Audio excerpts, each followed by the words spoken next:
Greetings, I'm your narrator, Wayne Harper.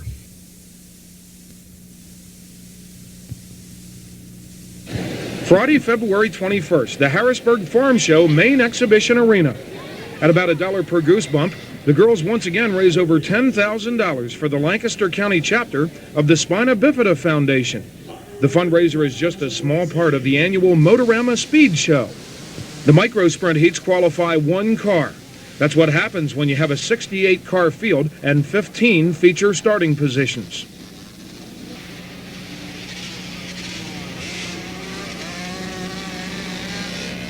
Oh, a spin and a head-on, and looks like Earnhardt at Daytona. Mike Miller hits the wall before dumping in feature competition. Here, Mike Dicely of Lewisberry in his Hyper Honda Green number 44 holds off one of many classic indoor challenges of Kevin Nouse. Micro Sprint superstar Dicely led every lap for his first Motorama win. Nouse held on for second. The celebrity feature gets greened with Ronnie Grindstaff leading over Joey Borich and Jeff Rohrbaugh. But watch the 27 of Smokey Snellbaker. As the kids step on their own and each other's, the Silver Fox goes from 4th position to his 3rd Motorama win. The Dover resident's the only driver to have more than a single win in the 14-year history of the Slugfest. Smoke, what a run. Well, you ever hear that song, It Feels Like the First Time, you know, and every win feels like the first time to me. I'm just so grateful. I just got to thank God for everything, for letting me have the health, for giving me the gift to be a half-ass race car driver, and I just love it. I mean, it's only by God's grace that I'm here today. February 22nd, one day after Motorama, the outdoor season gets underway at the short half-mile Lincoln Speedway near Hanover. 18 sprinters and a good crowd are on hand in fairly reasonable but windy weather. Wild Bill Bryan clips fast Freddie Raymer. Both will run the feature.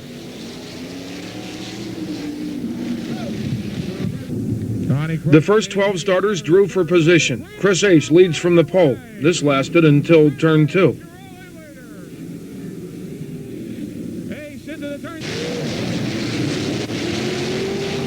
That's Billy Pouch in the dominant position. No serious damage, but this could take a while. Donnie Kreitz was shuffled forward by the incident and leads as the feature gets going. Kevin Gobrecht was moving up until taking an interesting detour on a restart. Kevin was sent to the rear. Salfordville's Fred Raymer and the Hamilton J&J racer has come from the 10th starting spot to 2nd and is challenging Kreitz for the lead. On the 12th lap, Donnie's turquoise racer pushed a little in turn 1, and Raymer ducks to the inside for the $2,500. Kreitz finished 2nd. Fast Freddie, 3rd straight opening day win, and we know you love Lincoln Speedway.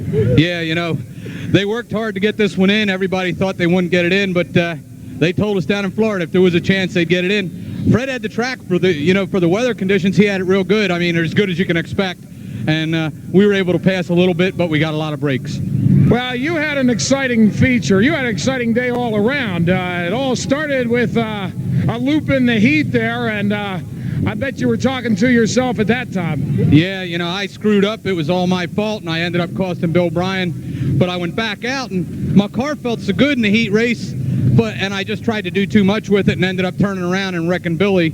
And then in the feature, I figured, you know, we were pretty good, and we got real lucky. I'll tell you, I thought Donnie was going to win after that restart because he don't make many mistakes, and his car pushed a little up there in 1 and 2, and I was lucky enough to get around him. February 23rd, 22 sprinters are at Hagerstown, Maryland.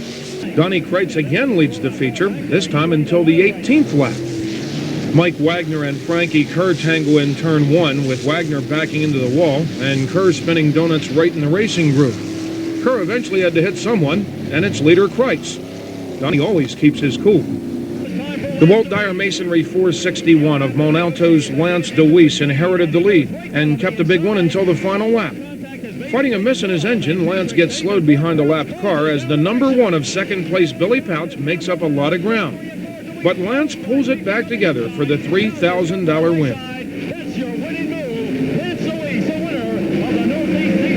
I tell you what, first of all, this race belonged to Donnie Kreitz.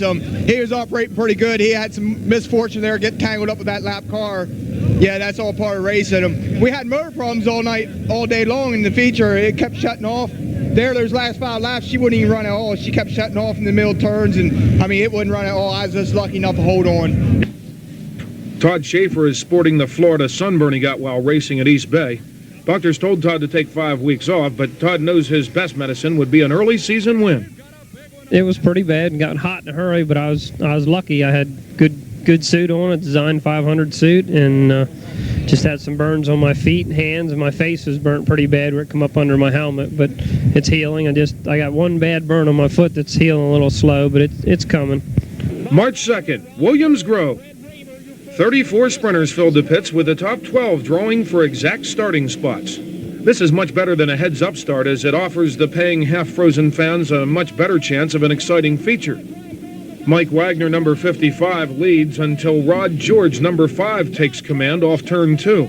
Both Mike and Rod are looking for their first Grove win. As the race nears halfway, 6th-place starter Fred Rahmer has moved into 2nd and challenges leader George. Rahmer pulled alongside of George, but cannot get past the Western PA racer. Side by side on the backstretch. Rod George down low. Rahmer tries the outside again off turn number 4.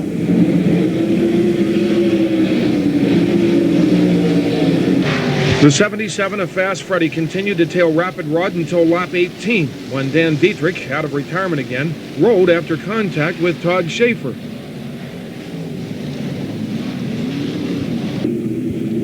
The restart. Fast Freddy knows what to do. Comes the 77. George a little bit sideways. Fred Rahmer in the middle of the racetrack. Rod George down low. Rahmer's got the lead.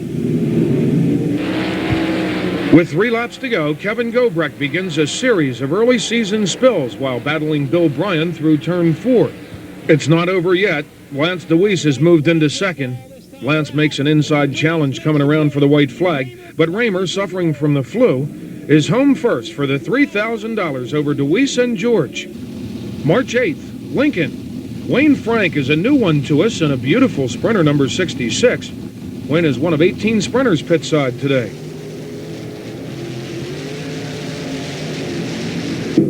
Have we seen this race before? Donnie Kreitz started on the pole, but Fred Rahmer comes from 10th to run him down. Here's the winning pass, as it looks like the Hamilton team is hooked up this year. Rahmer on the top side drives around the 69 of Kreitz and into the... Kevin Gobrecht appeared to be experimenting with different grooves. The one he tried on the final lap was a disaster. Fast Freddy takes the checkered for 2 in a row here at Lincoln. The 1996 Port Royal Rookie of the Year is Vaughn McGee. Here McGee puts his number 1/2 through the first turn at Williams Grove, as the big pit count of 37 comes as a relief to many on March the 9th. More third turn problems for the Dietrich racer, as piloted this week by Jamie Steffi. Ladies and gentlemen, it is showtime at Williams Grove Speedway, and the green flag. Rahmer drew the pole, but the race was saved for the fans when Billy Pouch in the Zemco number 1 drew the outside front row position. Pouchy crossed up on the start, and Rahmer took the lead and held it for 18 laps. We look on lap number 18. Rahmer tries the inside once again. Pouch tries to get a run around the top. Pouch ducks low now and takes the lead.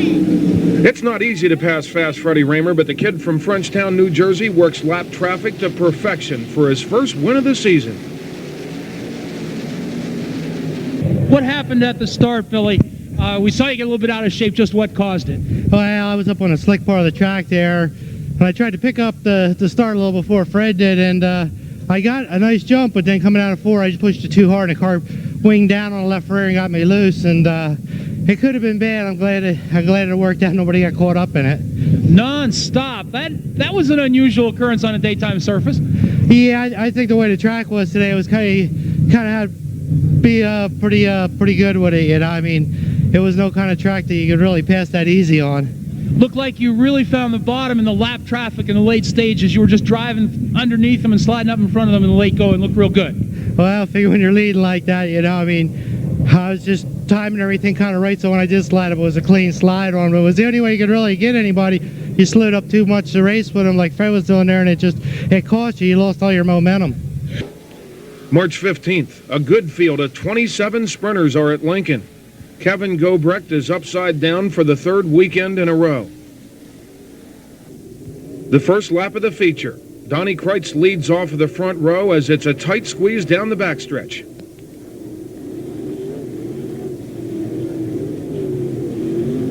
Brian Monteith in the loose stuff, bringing out the red midway through the 25-lapper.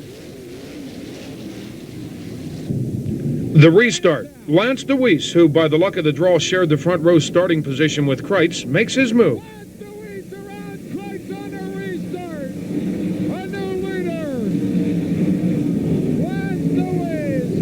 Chalk up win number 2 on the season for Lance. March 16th, 27 sprinters are pit side. Hometown Charger Brian Paulus ran with the World of Outlaw Tour in '96. Today the number 28 is back home in Mechanicsburg and starting on the pole. But here comes the 12 of Kevin Gobrecht. Just as it looked like the third place starter would make the pass, the rubber band stretched. And then Kevin lost the second position to Fred Raymer, who has come all the way from 11th starting spot. Paulus watched a lot of features won from the pole last year, but can he hold off the fast advancing 77 for his first ever 4:10 win? With a lap and a half to go, take it, Bruce. Second now. Last lap coming up for the leader this time around. Last lap for Brian Paulus. Fred Raymer makes a bid on the bottom. Paulus holds him off. A half lap left for Brian Paulus. Checkered flag will be out this time. Paulus on the inside. Raymer to the outside. Brian Paulus will win it. Raymer gets second. Chris H is third. How's it feel? Oh, I tell you what, I was so scared to death about the last 3 laps. I saw noses coming underneath me. I was like, I just got to hold on to this thing and not get on my lid. Well, did you see that 77 nose coming underneath you there, I guess, with a lap to go? Well, I remember seeing Kevin's nose go underneath me. Then I saw Fred's, and I thought to myself, oh, man, is this race over yet? Well, it is now. Here's a checker flag to prove it. That's from Bulls of New Chester. Mark Richard, number 5, is going to have a better year than last as he leads a quality field of 20 sprinters at the Port Royal opener until lap 7, when Billy the Kid makes his move in lap traffic. The Gary Beam-owned Henchcraft number 88 of Millerstown's Todd Schaefer is flying. The 9th place starter makes the winning pass on lap 12 as Todd completes his recovery from Burns, collecting $2,200 from the Newport management.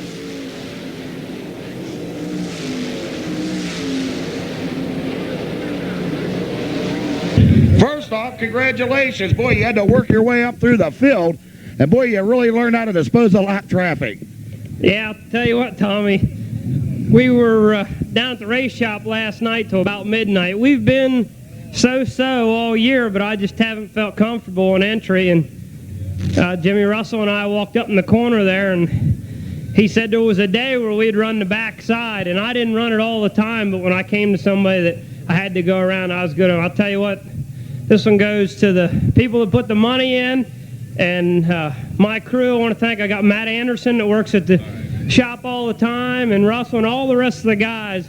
This one's for them because they made it easy for me. I mean, it never bicycled, it just was perfect. Okay, and I want to thank all the fans and even people that really aren't Todd Schaefer fans. I was laying on my back for 3 weeks at home, and every day when the mail would come, I go through the cards. It meant a lot to know people were thinking of me. March 17th. Kevin Gobrecht leads the feature at Lincoln. 26 sprinters are pit side.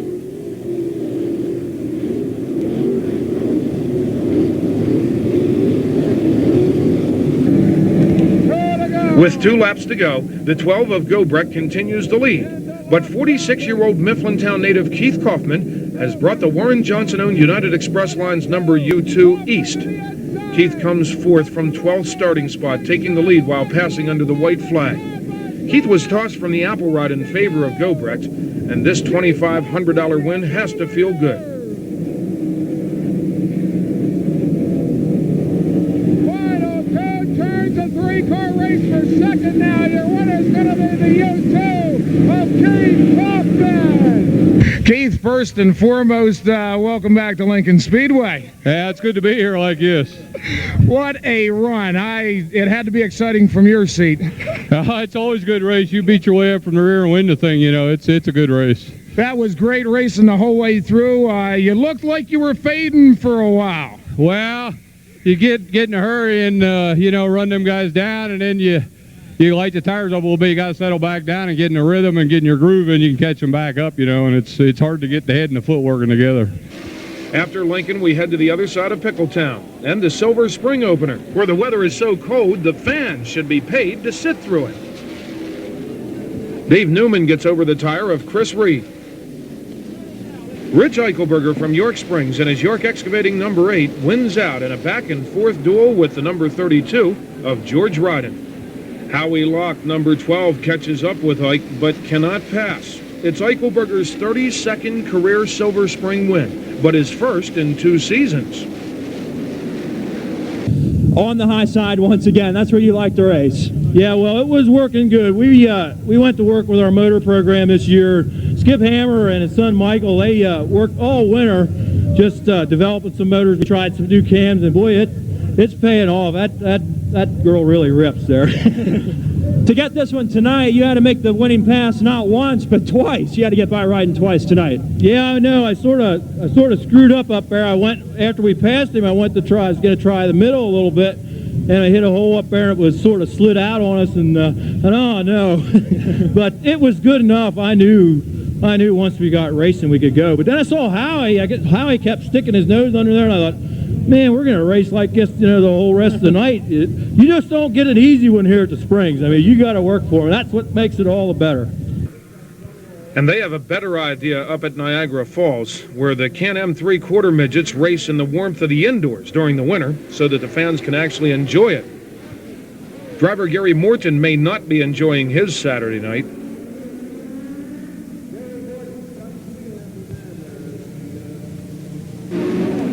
Trey Hoddix has some broken suspension parts.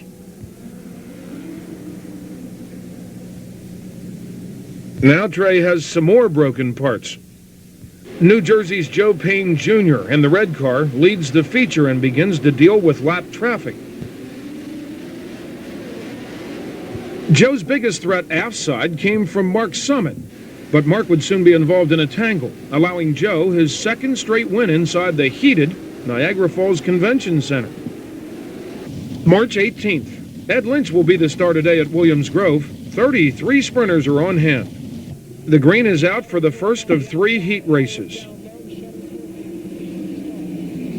Shuttlesworth takes the middle through turn number 1. Judy Bates up on 2 wheels, and The G-Man can't believe it either. Lap 6 of the feature. Number 2L, Ed Lynch takes the first position from Jamie Steffi with this outside move in turn 4.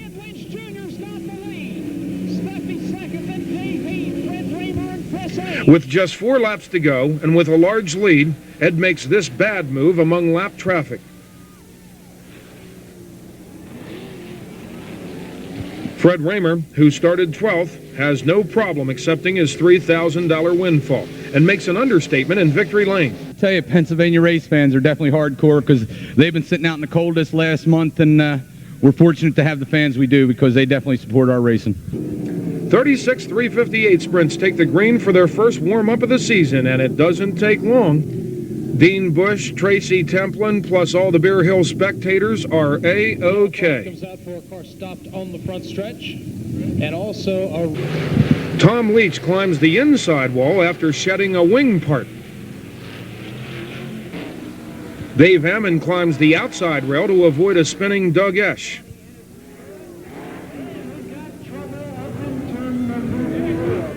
Donnie Condren. Mike Lehman from Mannheim in the Bill Henderson number 59 started on the pole in today's 3:58 opener, but his win was not quite as easy as it looked. We broke the motor there that last lap coming down the backstretch. It was really rattling pretty bad. I thought, we're going to run it. I guess so when you're that close. As hard as you were running, and no wonder it broke. You were just flying today. Yeah, I was watching the oil pressure. It was kind of doing a little bit of funny stuff. I thought, man, I started taking it easy, and my dad told me Livey was catching me, so I thought, these last 5 laps, we're just going to run it and see what happens. Well, you lost your checkered flag. Looks like your daughter took it away already. That's courtesy of Bulls of Newchester. Winning at Williams Grove is getting to be a habit with you. I'll never forget the first time you won. Man, you were in tears in victory lane. Now it's kind of old hat. Well, I don't know if it's old hat or not, but yeah, it's pretty neat. It's a neat deal. I like racing here. I guess we'll be here all year and have a good time here. Larry Jackson, number 3, takes the lead from Bob Fantasy as the Super Sportsmen take to the Grove on March 28th. Later in the 20-lap feature, Jackson is losing his tires, and Fantasy, who hails from Dauphin, retakes the lead for his 4th career Williams Grove win in the Saturn number 1.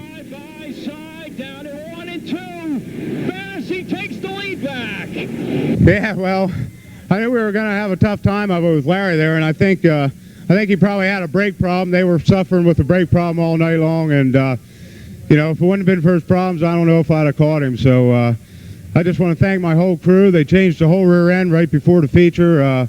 In the heat race, our shifter fell apart, and all the gear oil came out of the rear, and we burned up our rear. So we had to put a new rear in for the feature, and I just want to thank my whole entire crew, because without them, I wouldn't be here. In the sprints, Ed Lynch Jr. again set the pace until engine problems on lap 9. Todd Schaefer outran Fred Raymer and everyone else to the checkered flag for his 93rd career sprint car win. March 29th, Jamie Steffi, number 8, grabs the lead at the start of the feature event.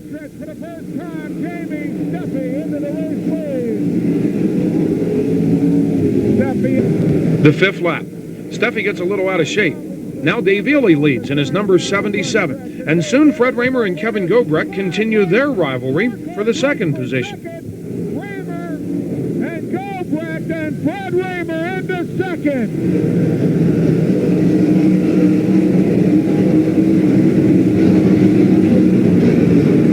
Gobrecht around the outside, moves back into 2nd. Slingshot. Now he's in 2nd. Fred Raymer is first past Ely and into the lead on lap 9. And he can't hold it. Ely and Raymer side by side with Gobrecht right behind. Up to turn, Fred Raymer, your new leader. With 2 laps to go, Raymer leads Gobrecht into exciting Lincoln lap traffic.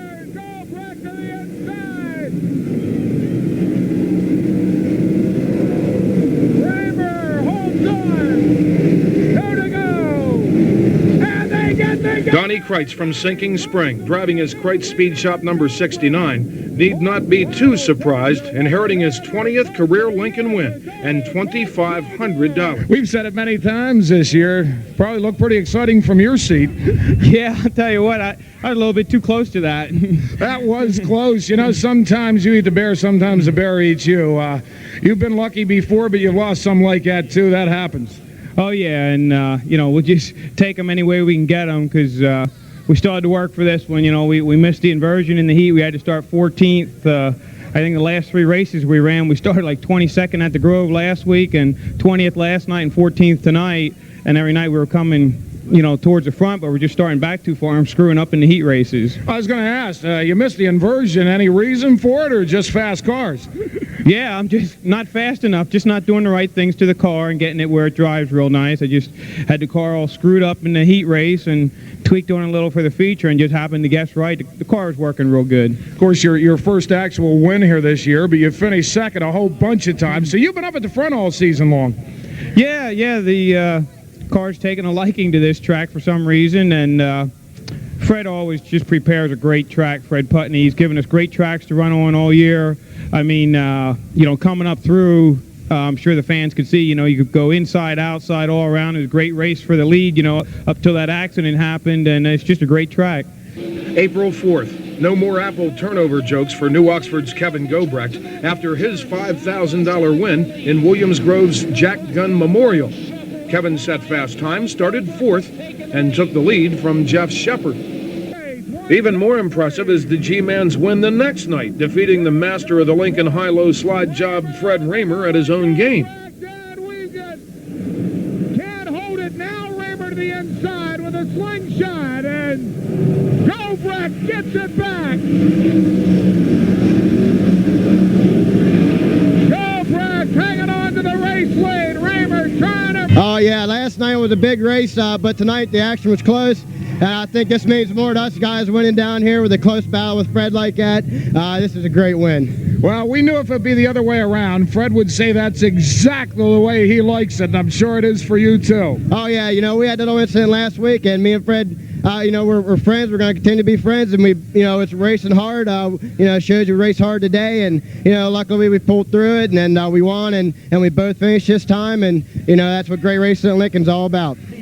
Meanwhile, across Pickletown, Leroy Martin from Denver blasts off the pole at Silver Spring and pulls the Dietrich & Sons number 17 into victory lane 14 minutes later. It's been a while, buddy. Yeah, it's been quite a while. It's great to be here in victory lane now. Career win number 3. I think you have this car figured out now. Well, I hope so. I hope this keeps continuing. Leroy, when was the last time we talked to you in victory lane here at the Spring? Probably was about 3 years ago.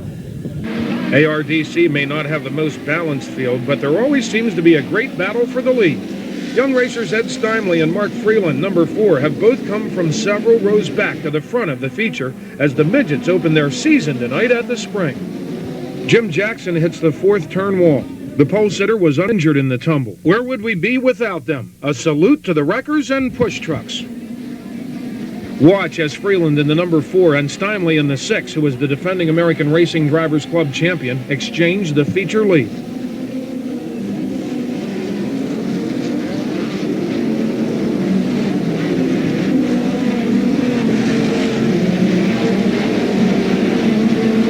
Now Brian Seidel in number 42 is a close third, and it's a 3-way race for the lead.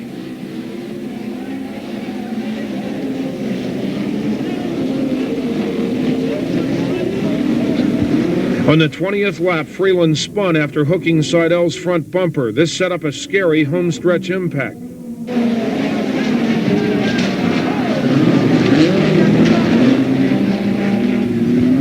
John Heidenreich suffered a scary head injury, which fortunately was not serious. Freeland escaped from his overturned racer without injury. Steinley of McVaytown goes on to talk about his duel with Freeland in victory lane.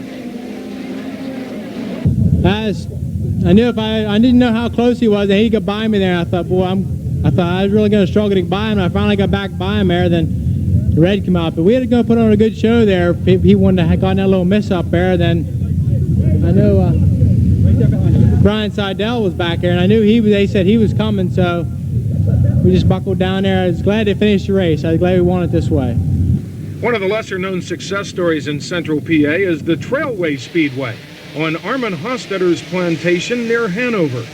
The Micro Sprints headline the weekly Friday night card here, along with the 8-cylinder Thunder cars. Here's some samples of the thrills and spills as dished out by the Micros here at the TW.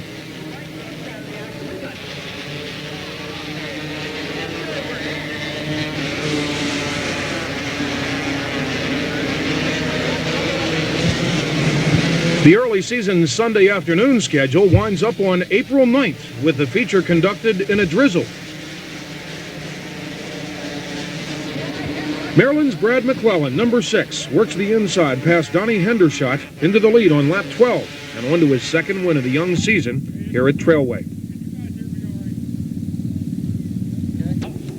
April 11th, 31 sprints are at Williams Grove.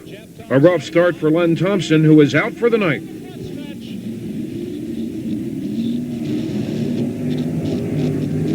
Jeff Thompson, no relation to Len, but also in the number 10, is having a better night, leading the feature for the first 7 laps. Donnie Kreitz's lead lasts only 6 laps. Jim Shuttlesworth has given the Maryland Terrapin, Jeff Shepard, the ride in his sprint car number 41 with good results. Jeff's been traveling in recent years, and it's great to have him back home on the circuit. Jeff, you've always been fearless at this racetrack, and you've always been good on the top. But tonight there was just no stopping you up there. I mean, you just seemed to find a line that you liked right up near the fence, and you looked good. Well, I'll tell you, that was really the only place to run, because early in the race I was low and them guys were getting away from me. And like you said, I spent a lot of years here and a lot of heartache, and it's about time it's starting to pay off. And if you're going to win here at Williams Grove, it just seems like you got to get on the top and just get going. No matter how close the guardrail gets, you just, if you hit it, you hit it. If you don't, you're going to win, you know, if you're fast, and it worked out for us tonight. The United Racing Club sprinters and Hagerstown Speedway celebrate their 50th birthday together on April 13th. Shawn Michael, number 88 from Allentown, leads every lap of the traveling club's opener. No small feat over a 30-car field, which includes Raymer and DeWeese. I tell you, just ran away in devastating performances, hiding from the field. I know it's got to feel good to win that first race in that 50th anniversary season. Well, it feels good. You know, every time Raymer came in so far last year, he spanked us. And so I wanted to win this one pretty bad. And I got to thank Pat Palladino, my crew, Tommy, and C&B Mushrooms, Chubby, Carhartt's Furniture, Donat Motors, Johnson Salt Farms. I mean, without them, it wouldn't be possible. April 18th, Jess Thomas is the first to lose control on a slick Williams Grove first turn. Fred Raymer and Alan Cole crash into Jess, but all three will return to competition later tonight. Jeff Thompson, number 10, leads, hoping for his first feature win. Billy Pouch in pursuit. Brian Gobrecht has no damage and rejoins the rear. On the 11th lap, Pouchy, who started 13th, completes his charge to the front. Thompson makes a comeback, but Billy the Kid has the fast groove. Billy does it again, and 3 and 4. Billy Pouch slides into the lead. Jeff Thompson racing with him. And now here comes Lance DeWeese from 11th starting spot, also past Thompson into second. DeWeese is up to second. The Brian Gobrecht Thrill Show continues before becoming the Brothers Gobrecht Thrill Show. Both Brian and Kevin are out for the night. The restart with 2 laps to go and problems for the number 1 of Pouch. Lance DeWeese's 30th career Williams Grove win is worth $3,000. Fast Freddy's biggest fan at Lincoln on April 19th. Indeed, Raymer came from the 13th starting spot here to challenge leader and pole sitter Tim Kuhn with 5 laps to go. But wait, it's checkered flag time, and the $2 car of Mount Holly's self-financed Tim Kuhn is still in front for his first Central PA win. This isn't one of those really big dollar teams. I mean, you guys scrape and get it together and get out to the races, and you always do well every time. Yeah, well, we kind of pick and choose and try and go where we can make some money and keep this thing going. We have hardly no sponsorship. Tracy and Freddie, these guys here, they're my mechanics, and they also put money in the car. And if it wasn't for them, I wouldn't be doing this, I think. The Susquehanna opener on April 20th. Cars has the stars here. Jimmy Stitzel and Tracy Templin will experience highs and lows, both negatively. Here, Jimmy gets high over the guardrail after tangling wheels with Brian Brittingham.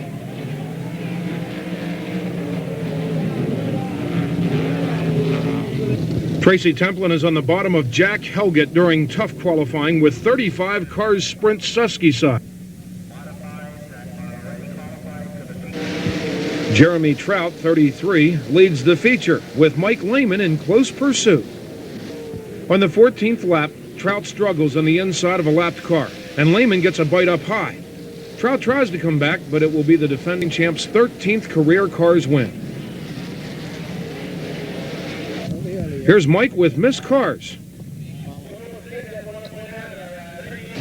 Williams Grove, April 25th. 33 sprinters fight to qualify. Craig Eschenauer is a DNQ. Broken steering. Craig Eschenauer. Me? Yes, stuff happens to the best. Lance DeWeese hooks the cushion on the first lap of the feature. Cliff Bryan leads in search of his first Grove win. Rod George, who makes the weekly 3-hour drive from Katanning, driving the red-colored Baumberger-owned Penn Motorsports number 5, is also looking for his first Grove win. Here, Rod moves under Alan Cole into second position on the 22nd lap. And still in the same lap, also races under a bobbling Cliff Bryan into the lead. Rod clips a full 10 seconds off the Williams Grove 25-lap record in his winning run. You look about as cool as you can possibly be. Mr. Rod George, ladies and gentlemen. Now the smiles come out. Hey, take it right now. Checkered flag from Williams Grove Speedway. You get to keep that one. This is definitely a highlight. I've been out here since third season now, and I thought it was never going to come, but this car owner I have right now and everything's really the best ride I've ever had, and I know this is the first win for them here, so that made it all that much sweeter. Jesse Wentz, number 2W, swaps the Lincoln lead with Bill Bryan on April 26th. Jesse reaffirms his lead position as Bryan now deals with the 41 of Jeff Shepard.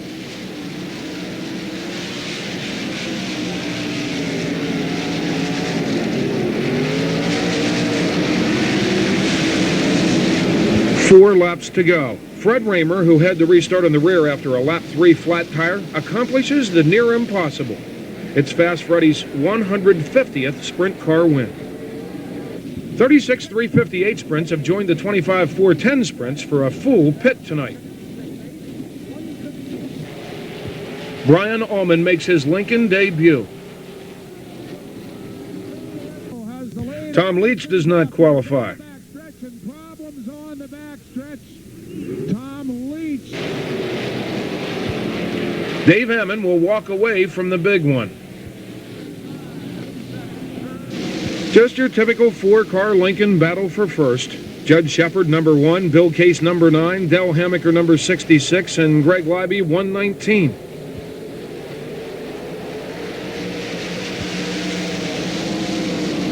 Hammaker and his Hammaker Machine Shop Mac Tools sponsored racer, having started 9th, takes command on the 8th lap. The Hummelstown native picks up his first win of the season, as the small block dominator Mike Lehman comes from deep in the pack for a 4th place finish. Good run, buddy. You were fast tonight. We beat Mike Lehman. How do you like that, huh? That's the story of the year so far.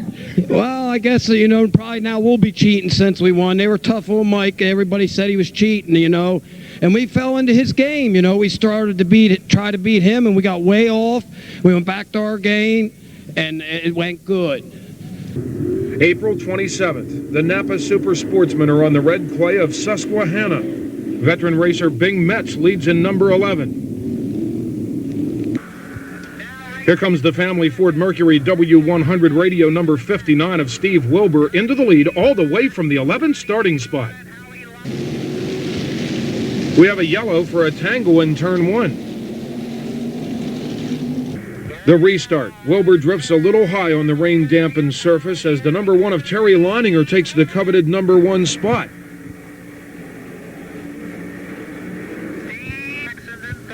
A couple laps later, Terry drifts high, and Newville's Wilbur comes out on top in the final lead change.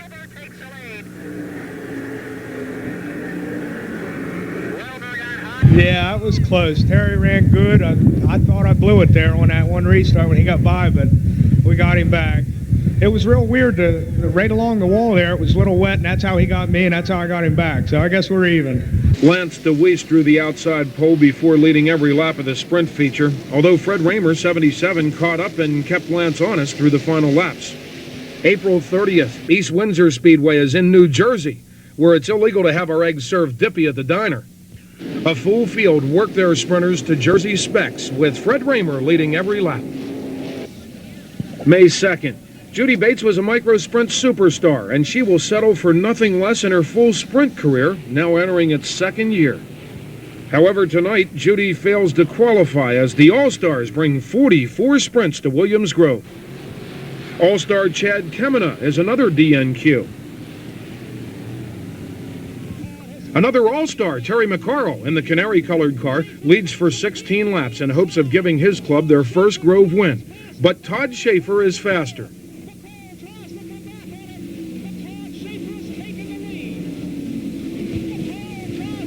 Todd had to dodge a flipping Frankie Kerr with 2 laps to go. Billy Pouch is now running 2nd, and the restart gives the kid his chance, but Mr. Excitement has something to say. I really wanted to win an all-star race.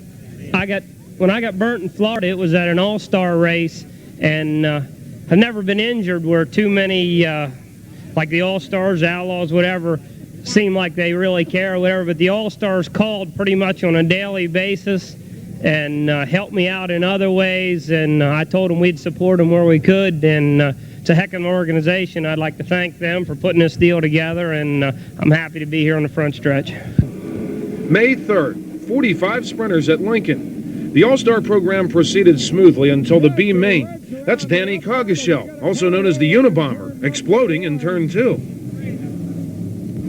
The restart. Todd Gracie tosses parts. And problems again on turn 2. In the feature, Terry McCarl was the first out. In what many would call the race of the year, 17-year-old All-Star driving sensation Tyler Walker, number 35, and our own Lance Deweese swapped the lead frequently for the first 37 of 40 laps.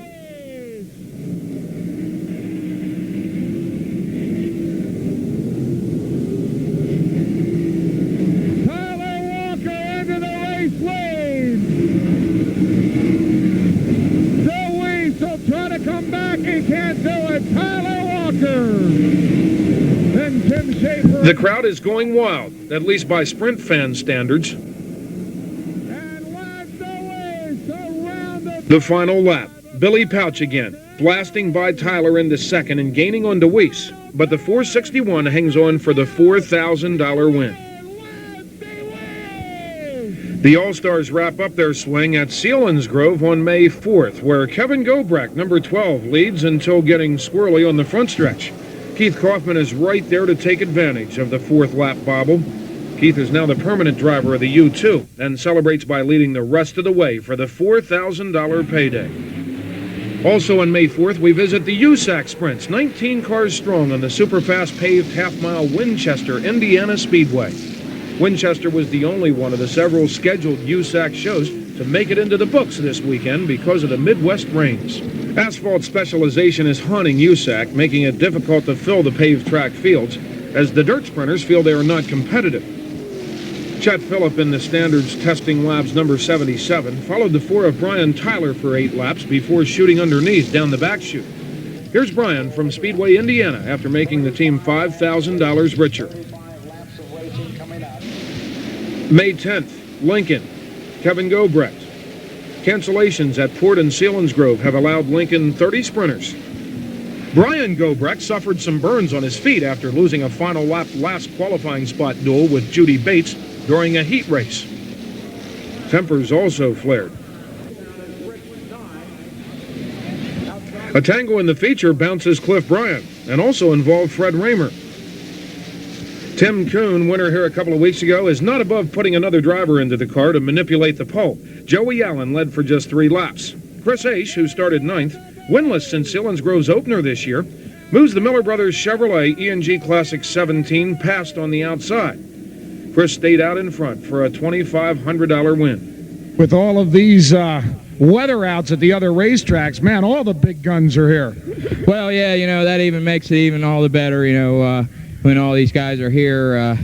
You know, of course they have to start back, which doesn't help their effort much, but you know, we're really happy that we won tonight. Our wins have been few and far between, and you know, maybe we're on to something here. I don't know.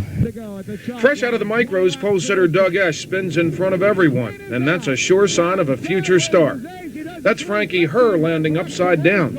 A fine field of 31 limited sprints delighted management tonight at Lincoln. Smooth driving Becca Anderson, number 18, drives into the feature lead past Dave Gable. Up from the micros, Brian Buckwalter probably already knows the popular over-the-tire into-the-wall maneuver. The Libby Mobile Home Sales number 119 of Carlisle's Greg Libby is working the upstairs, slowly gaining on Becca. Anderson and Libby, and Greg Libby, your new race leader.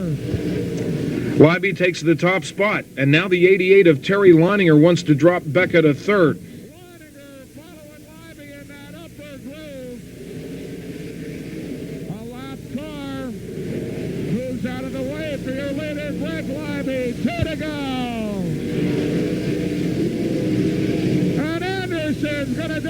Becca keeps it rolling, but the yellow is out, relegating her to the rear. Libby is gracious in victory lane after his first win of the year. And I know you've chased that 18 car around here more laps than you'd like to remember. Chased it. She went around me a lot of times. I mean, she's quick. She's definitely quick. And there for a while, we had to restart. I thought, well, I'll be all right now. And I think maybe I got a little overconfident, and she took off there and had a heck of a time running her down. I don't know what happened to her, but the next lap or two, something happened. She wasn't there on the board then. May 11th. The Cars Club brings 17 sprinters west to late model country and the rustic big half-mile Bedford Fairgrounds. York Springs Brooke Wibley and his Rebel Construction sponsored number 32 came all the way from 12th starting spot, taking first here from Tracy Templin. Brooke is just a little pumped after his first win of the season. We love this place. You won here last year, and by golly, you dusted the field tonight. I'll tell you what, we did a whole totally different setup even than we did last year. And I don't know this guy over here from Adam. He just showed up from Australia. And he says, do this, do that. I mean, we were flying. I'll guarantee you're flying. You're coming through the corners there. You're blowing them off on the outside. That car was really hooked up. Oh, it was awesome. It was awesome. May 14th. 30 super sportsmen get their only 1997 opportunity to do it Port Royal style.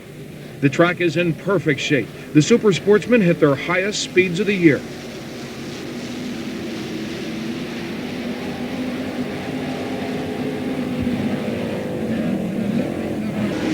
It's a four-car, 100-mile-per-hour race for first. Bill Heckert leads Pat Cannon, number 25, Donnie Beaver, and Mark Smith, number 22.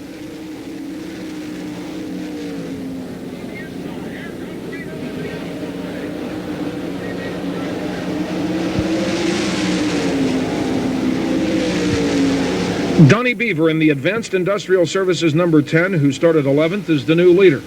Maybe not. Yes, he's got it.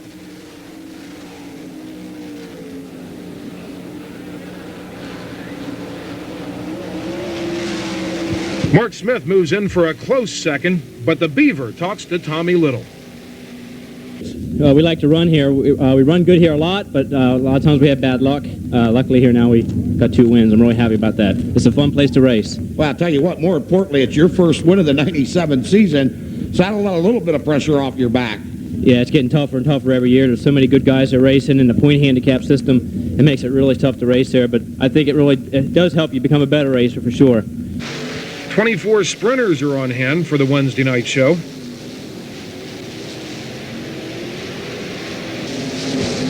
Fast improving Vaughn McGee in the number 1 half is experimenting with not letting up.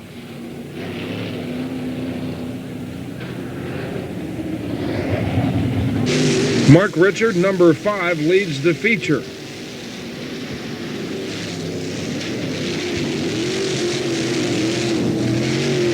Judy Bates will be back racing at the port in just 3 nights, only to have these additional problems shown here.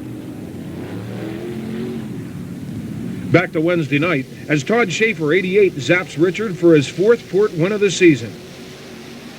May 16th, Williams Grove. Craig Eschenauer is among 31 410 sprinters. Here Craig takes the feature lead, well, almost, from Brooke Wibley.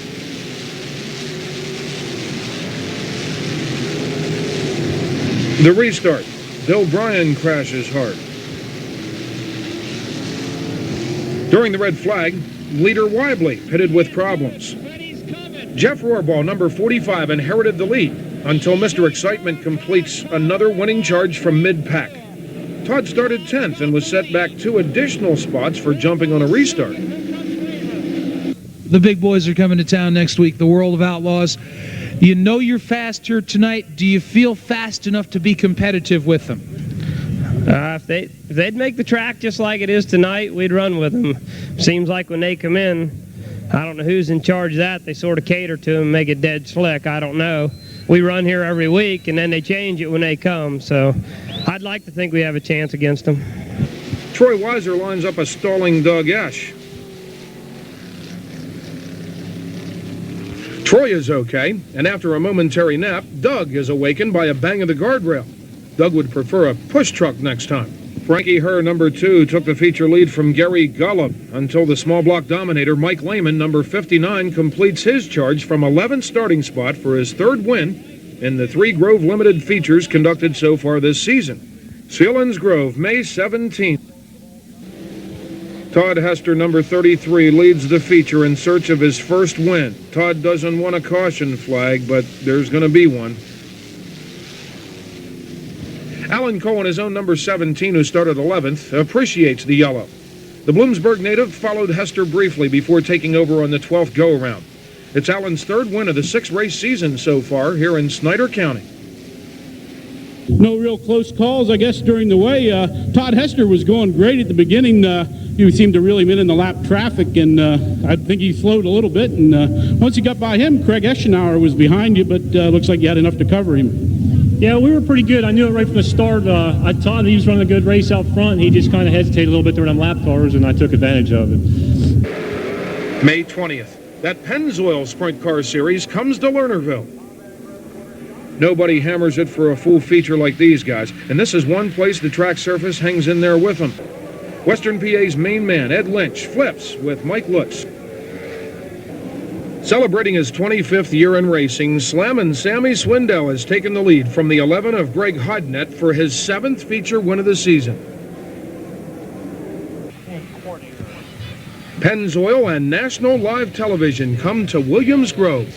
Now we are told that dry, slick, dusty, slow tracks make for great TV. Indeed, there's more dust in warm-ups than we saw all night at Lernerville.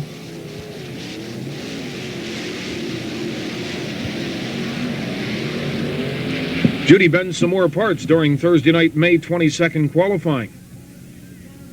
Dion Hindy slips on the slick track.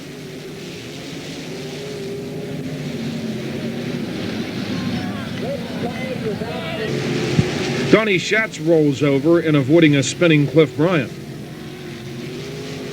Mike Wagner on the start of the feature. Who can blame Sammy for working the system to perfection, starting on the front row and leading every lap? At least Sammy admits it. How about the start? You had Mark Kinzer on the inside, you're on the outside. Did you feel the outside was going to be the place to be?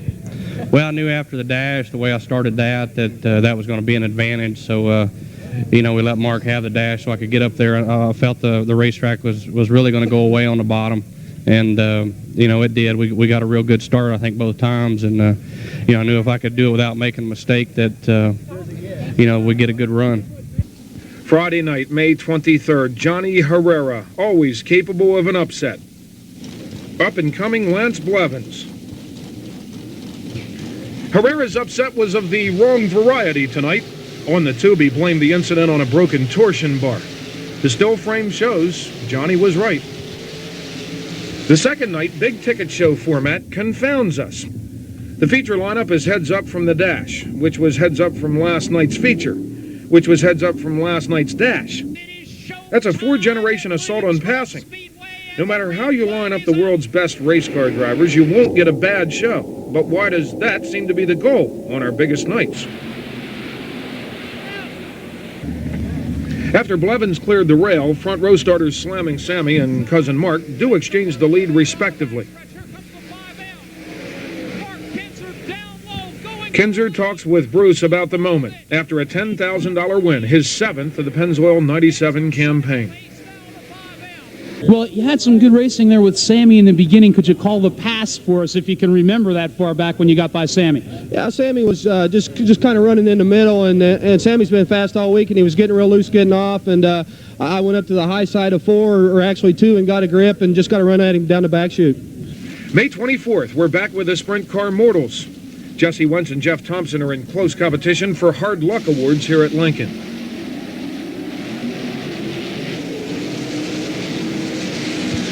It's a tie again tonight as Jesse goes off the wall in his heat race and Jeff off a spinning car during the feature.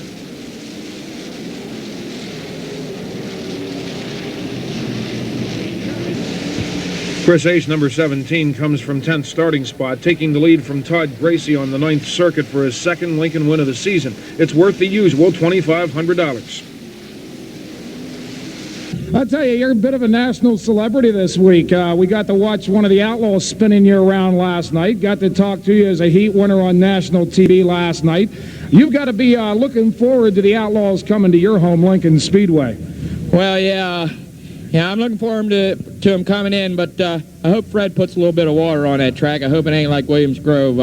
You know, it's so slick when the Outlaws come into town. They make her hard and makes it hard on us guys because we're not used to it, but we'll see what happens. Scott Osherman, along with 26 other 358 sprints, fill Lincoln's pits tonight. Here, Scotty rolls the 27 during a heat race. 18-year-old Jimmy Burns from Asbury, New Jersey, in his J.A. Burns Trucking number 1 starts on the pole and leads every lap, which is in order when it's your first win ever. We've been getting closer, you know. This is only our first year running, you know, and just trying to get a handle on suspension. We only ran go-karts before this, and we're trying to get the handle of this thing, and it worked tonight. Let's check in over at Port Royal. Vaughn McGee is okay after a hard hit.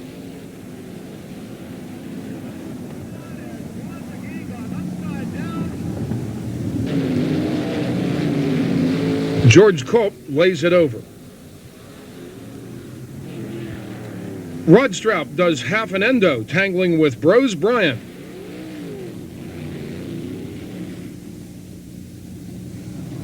Will Kramer slows and gets tapped into a spill. May 24th, Dave Hahn from Green Lane led DeWeese and Schaefer for his first career win in his Kelly Fuels Deuce. Well, I know you've had your ups and downs in this business, and it's just great to see you finally get that win. Yeah, I was walking myself on that last restart. I thought, better not mess up. I think you definitely had it. How was the racetrack for you in the feature? It seemed good to me. Yeah. May 25th, Sean Keane prepares before leading the Selinsgrove Memorial Day feature on the start. Unfortunately, a first lap caution flag is a disaster for Sean. Barry Camp did not notice the signal as quickly as Sean and runs into the rear of the 53. Sean was a bit irate at Barry, but his emotions would have been better expressed at the driver who coasted right past a pit gate, intentionally causing the yellow to begin with. Drivers who do this cost millions of dollars in crashed parts in the close corners of unnecessary restarts. Randy Wolf, 75, then led the still daylight feature through the dust over the 461 of Lance DeWeese until a broken part resulted in another red flag.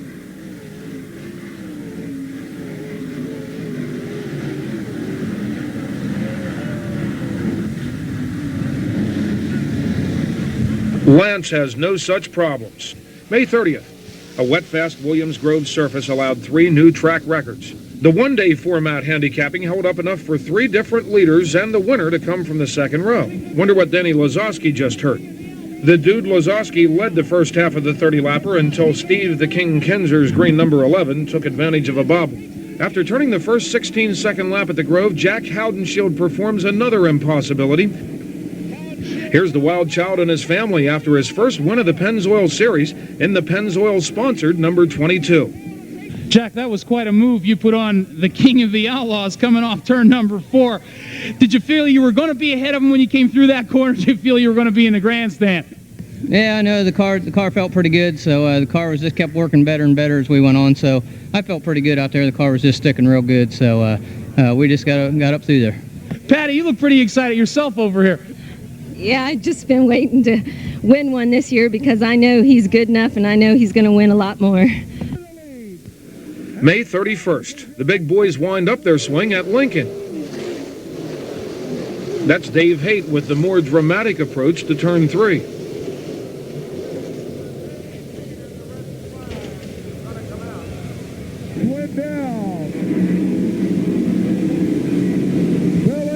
Billy Pouch, number 1, gives the Pennsylvania posse their brightest moment of the series by leading several laps off the pole. Cousin Mark, number 5, who started outside the first row, calls Lincoln one of his favorite tracks. Here Mark takes the Wirtgen Sprinter past the kid before cruising on home for the 30-lap win. While many tracks have been on and off the micro sprint bandwagon in the past decade, the granddaddy of them all is the Clyde Martin Speedway. Nestled back among the mountains surrounded by friendly Dutchified areas like Lebanon, Hershey, and Lancaster, Clyde has been home to the Lanco Micros and only the Micros for over 40 years. The family atmosphere here is second to none. Large crowds pay just 5 bits to see 4 classes totaling more than 120 race cars on the 5th mile. The competitive micros are so fast and light that the flip count can exceed 150 over the course of the 21-event Saturday night season. But Clyde launches many sprint car careers as well. Review this tape around the turn of the century, and we'll bet some of these will be well-known racing names across the countryside. Michelle Miller, Christy Adams,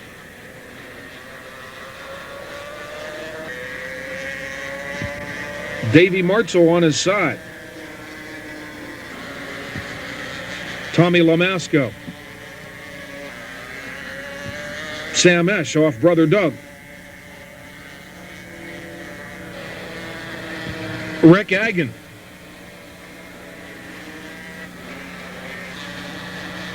Doug Kenna,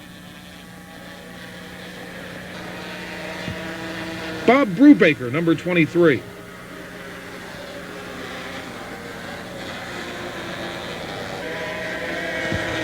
Mike Dicely.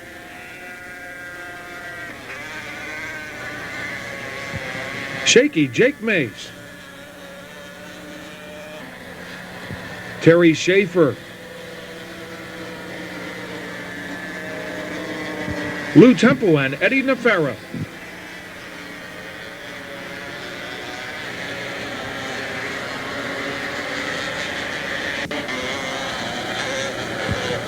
Kevin Nels. Jack Brubaker.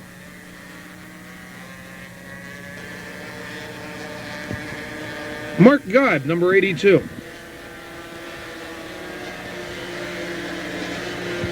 Bob Brubaker again.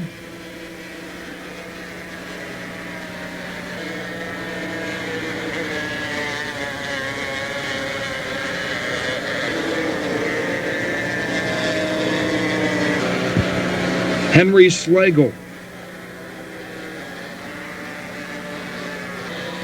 John Brown.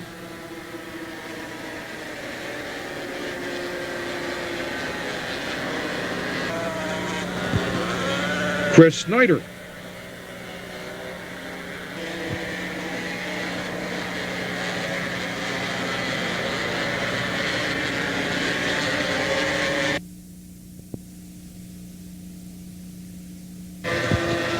Bruce Buckwater.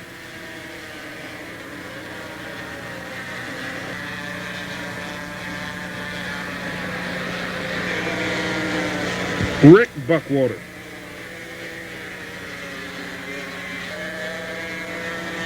Pete Ober.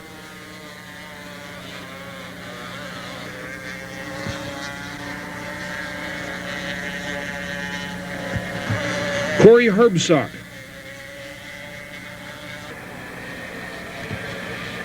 Ray Bull. Stevie Buckwater.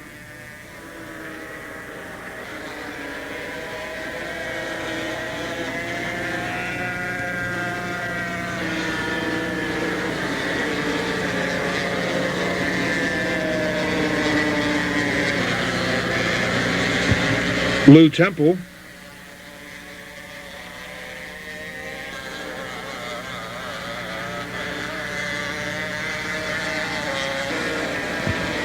Kurt Miller. Troy Halligan.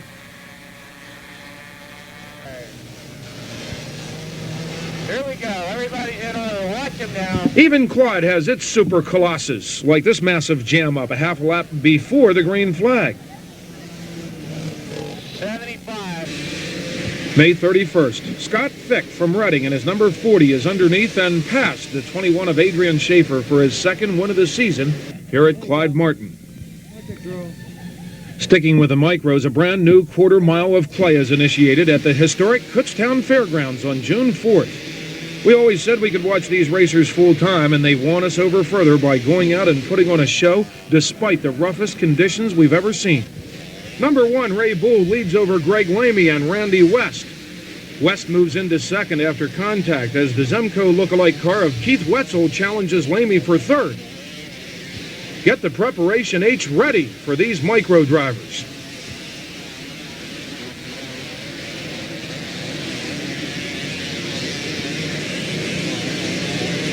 Terry Schaefer, number 2, gets past both Lamy and Wetzel into third behind Bull and West. Now Bull, West, and Schaefer momentarily go 3 wide for first, with West and then Schaefer coming out on top.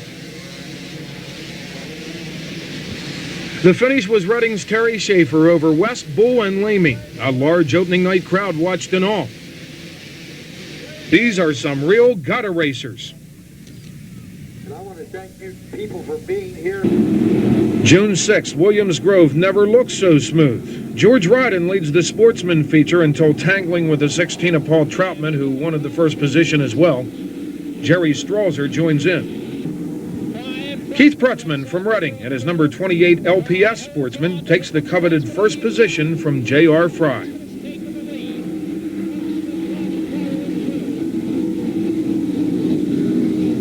have a new leader. It is Keith Prutzman in the 28. Keith went on to win over the dueling racers of Mark Smith, 22, and Bobby Weaver, 5, despite a last lap close-in by Smith. Last lap, Mark Smith really coming. As we said, he and Weaver were battling for second. Mark got away from him, really came after you. Did you realize how close he was there at the end? Yeah, I thought at the one time, I thought I heard his motor behind me, and then when I jumped the cushion up to 3 and 4 in the last lap, I thought for sure he was going to slide underneath me, but when I didn't see him coming down the chute, I figured I was okay yet. Keith, this is your first win at Williams Grove in sportsman competition. How does it feel? It feels great. If you win at the Grove, you won at the best track. The sprinters. That's Brian Paulus. Jess Thomas. The 461 of Lance DeWeese begins a Grove hot streak, picking up the Walt Dyer team's second win of the season here. Dean Bush has won a 26 358 sprinters at Lincoln on June 7th. Dean's problems begin in warm-ups, but they're not as serious as Greg Libby's.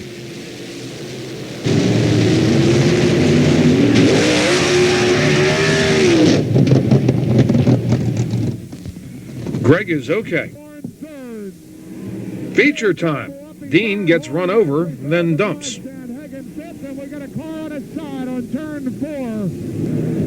Her beside Freeland for the race lead.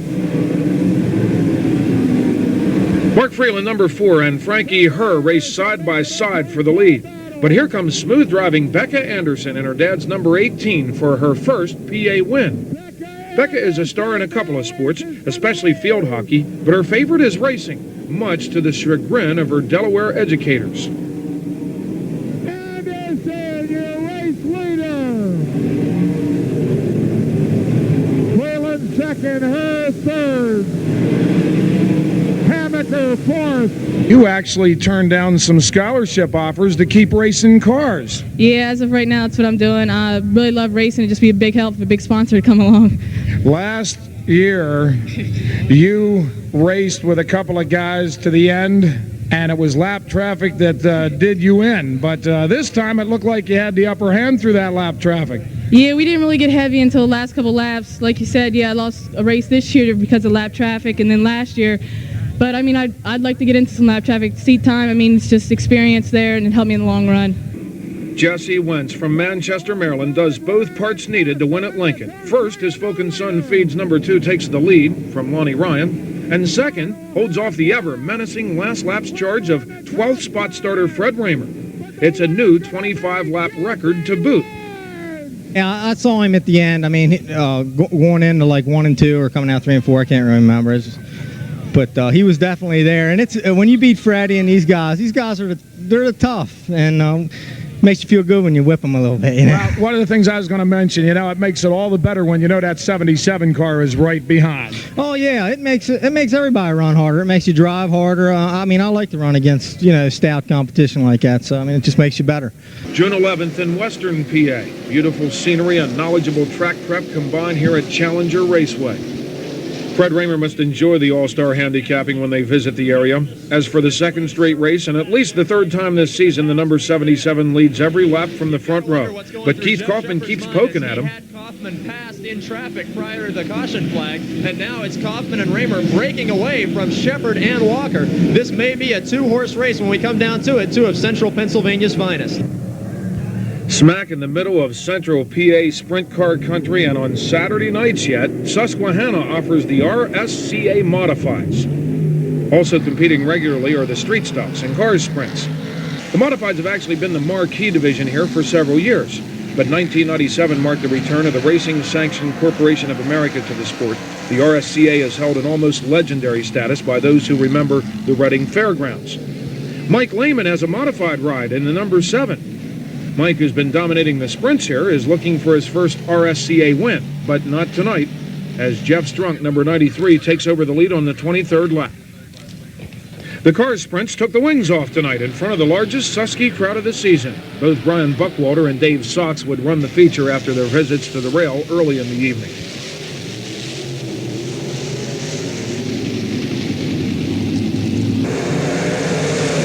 Right on the start of the feature, Tim Higgins had his rear end lock up in front of Jimmy Stitzel. No injuries. Mike Enders in the Orange Racer led for 2 laps until Allentown's Brian Seidel in the Bachman's Auto Parts number 50 planted himself in first. Is wingless racing really better for showcasing driver talent?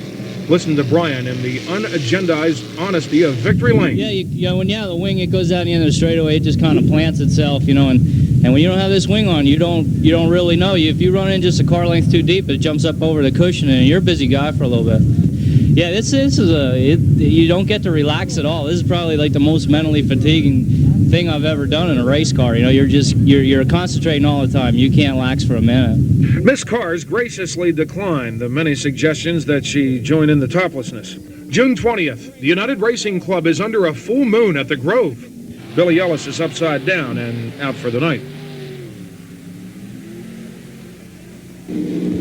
The number 88 of Shawn Michaels slips around Glenn Fitzcharles to lead the feature on the second lap.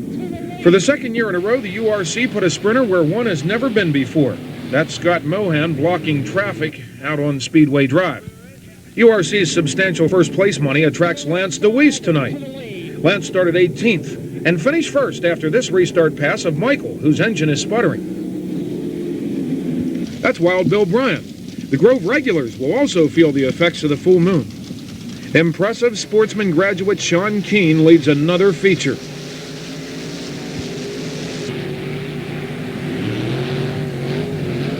Bill Bryan tangles with Todd Schaefer.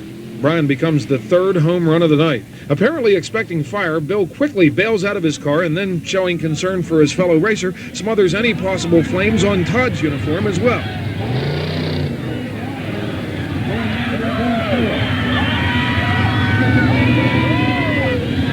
The restart. Keane is also now having engine problems, and guess who is there to take advantage? It's not over yet, as we see Kevin Gobrecht completing 6.5 flips down the front stretch. More cars pile in. Craig Eschenauer's hard landing after his finale moonshot broke the driver's seat, leaving Craig sore and out of action for a couple weeks. Everyone else is okay as DeWeese cruised home for the easy win. June 21st, Lincoln, the Saturday night home of the Double Sprint Show. Cliff Bryan will make about the 10,000th driver attempt at enlarging the short half mile.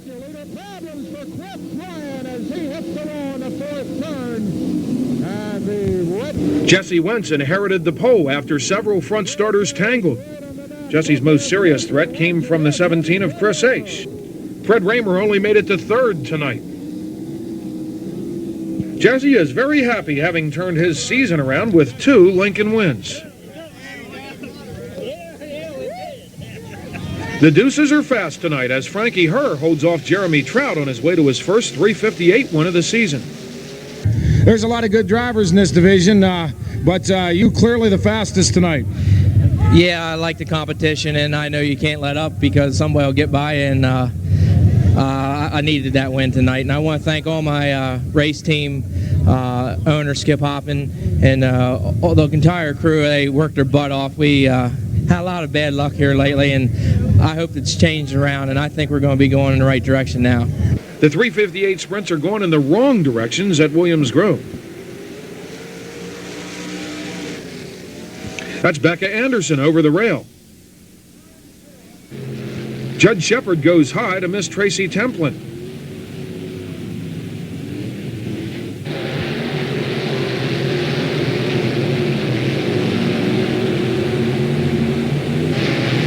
Brian Buckwater's going to be a real charger.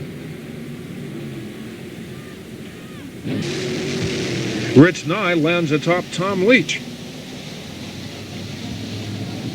June 27th, Colby Womer wins this battle for the feature lead over Bob Beitelman, number 81.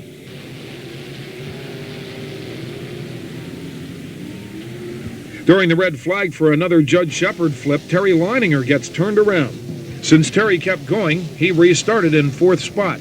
A couple laps later, the DCI Mike's Auto Supply number 88 is challenging Womer for the lead. Terry, from right here in Mechanicsburg, takes the first position, then survives a second smack in the rear on his way to his second Williams Grove Limited win. Looks like you haven't gotten used to this yet. No, I'll tell you, it's going to be, I don't think I'm quite as excited as last week. That's going to be a hard one to beat because that was my first one in this division. We've been doing really good. Man, I just got to thank everybody. Jim Strasball, the Strasball brothers, Mike's Auto Supply. I picked up a new sponsor, DCI, this week. Things are just going awesome. I can't believe it. I love it. This is great. That's good.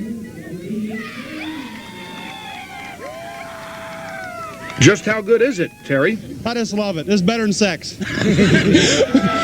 Australian Gary Brazier started on the pole and led every lap of the 410 feature for his first Grove win. Gary Williams Grove, we know you'd heard a lot about it. You were a regular with us a couple of years ago, I guess. Has to be pretty special to win at this place. It's definitely special. You know, I've watched tapes from when I was 10 years old of watching this racetrack, and you know, when I come over in '94 and spent the whole summer over here, racing against these guys in PA, I learn a lot because, you know, they race hard and fast, and you know, I think I've learned a lot over the couple of years by racing here and, you know, with the Outlaws, but I always wanted one of these little flags here. So. You get to keep this, by the way. Yeah, I'm definitely not giving it back anyway. June 28th, over 70 open cockpit racers are at Silver Spring. The 358's annual appearance here leaves Rusty Presley on his lid. The track was slick, but Greg Libby, number 119, put on a show, coming from 15th to finally take first from the number 7 of Johnny Mackison Jr. on the 12th lap before opening up a comfortable winning advantage. The weather is hot and humid, and the stands are packed. Dave Schaffstall of Orwin in the White Dove Bridle Shop number 07 becomes the 10th different Super Sportsman winner at the Springs this season after taking the lead from Pat Cannon. The race for the lead was off turn number 2, you and Pat Cannon there for a while. Yeah, Pat's tough. He's a real strong runner, and I was debating if I could get him or not, and then I guess one time over there he drifted up high, and then I slid underneath and got him. Meanwhile, at Port Royal, right turns are great in politics, but not in sprint cars. Len Thompson is okay, but kerplunk jump. Much happier is Rod Stroup, who leads DeWeese and Schaefer across the finish line in his Love's Auto Sales 21 for his first port and second career win. We tore down the fences, tore down the wires, blew up motors, tore cars in half, did everything but win. We won tonight. Winning is more fun. Pennsylvania Speed Week, when the world's best sprint car racing takes a break for 6 nights of pretty good sprint car racing. Just a few minor spills marred the series. Jim Campbell hopes for the best after his at Selinsgrove. Jeff Thompson at Lincoln.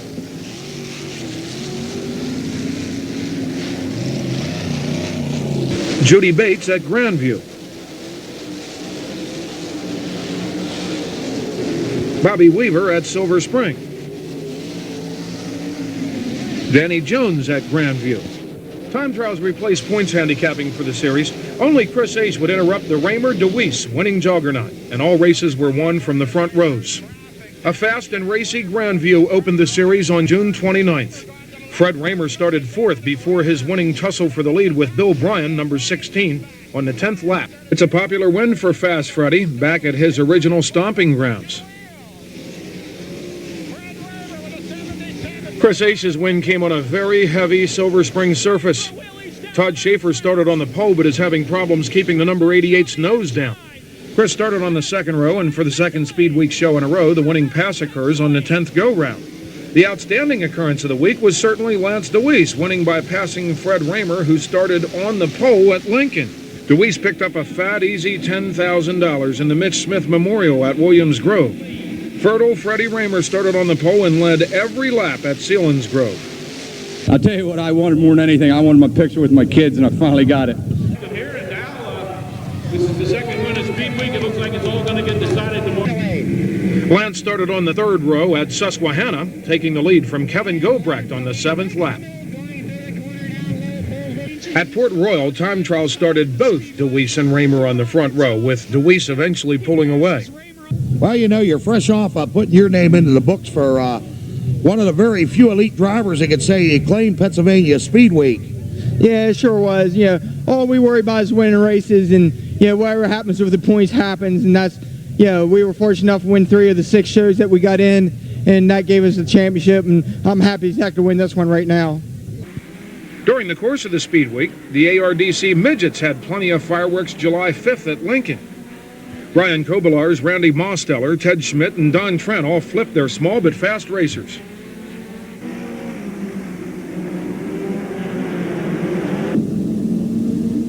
Oh, spinning car over there at turn. Oh, on his side he goes, up and over. The big one launched Tim Dietz, who had just taken over second place before the exit point of his slide job past Ed Steinley carried him into the Thunder Car pits. Mark Freeland of Ickesburg in his Turnbull Oil Service number 4 beats out Walt Steerley, number 42, and Ed Steinley to become the 8th different winner of the season in ARDC competition. I'm exhausted. I gotta tell you what, these guys on this crew, they bust their butt. Roger gives me real good equipment. These guys here at the track, they got a perfect racetrack for these cars. If we could be here every night, I'd be here. I'd love it here. The Super Sportsmen were the unpredictable half of the Susquehanna Speed Week show. Bobby Weaver from Hellam in the Godfrey Brothers number 5G came from 10th starting spot for his first win of the season. The seasoned veteran took the top spot from Tom Haxall, then survived this brush with disaster and lap traffic for another of his many wins in his 30-plus year career of racing anything on dirt. Winning never gets old. You know, we won a lot of races, and I like running up here, and usually we're right up front when we come here. I thought we were in trouble there when that yellow come out. They stacked up on the back stretch, and I drove into the back of the guy, and front end's all bent up. I knew it wasn't right, but I thought, well, we'll go till she quits. The second lap of the feature, July 11th, was the setting for one of Williams Grove's more memorable crashes. Cushion, we've got trouble on the backstretch.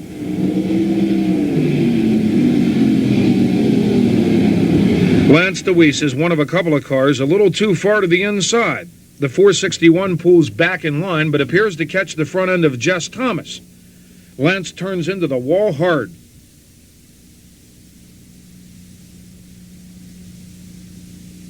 Jess's rod is no picnic either.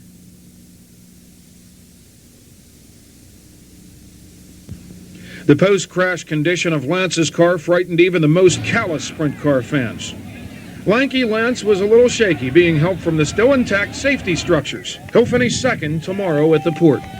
Meanwhile, Jess seems completely unfazed and even philosophical. One of them deals, huh? Here's a final full-speed look at the crash from the Sports Plus Beer Hill camp.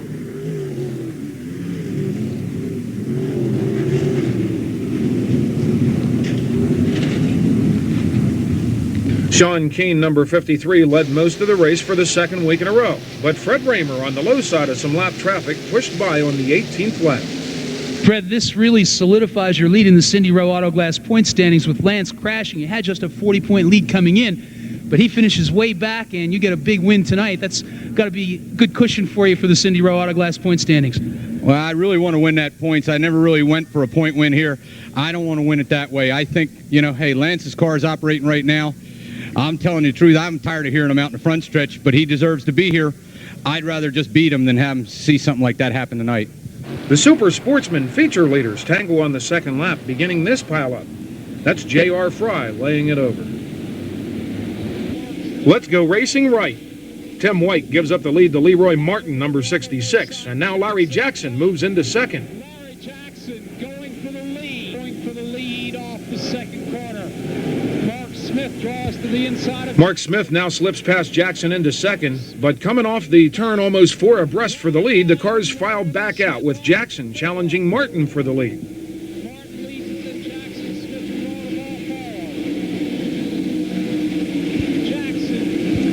Martin and Jackson ran side by side for several miles until Martin bumped the second turn cushion and bobbled enough for Jackson in the Highlands Tire Service number 3 to move ahead for his record-setting 13th Williams Grove Napa Super Sportsman win.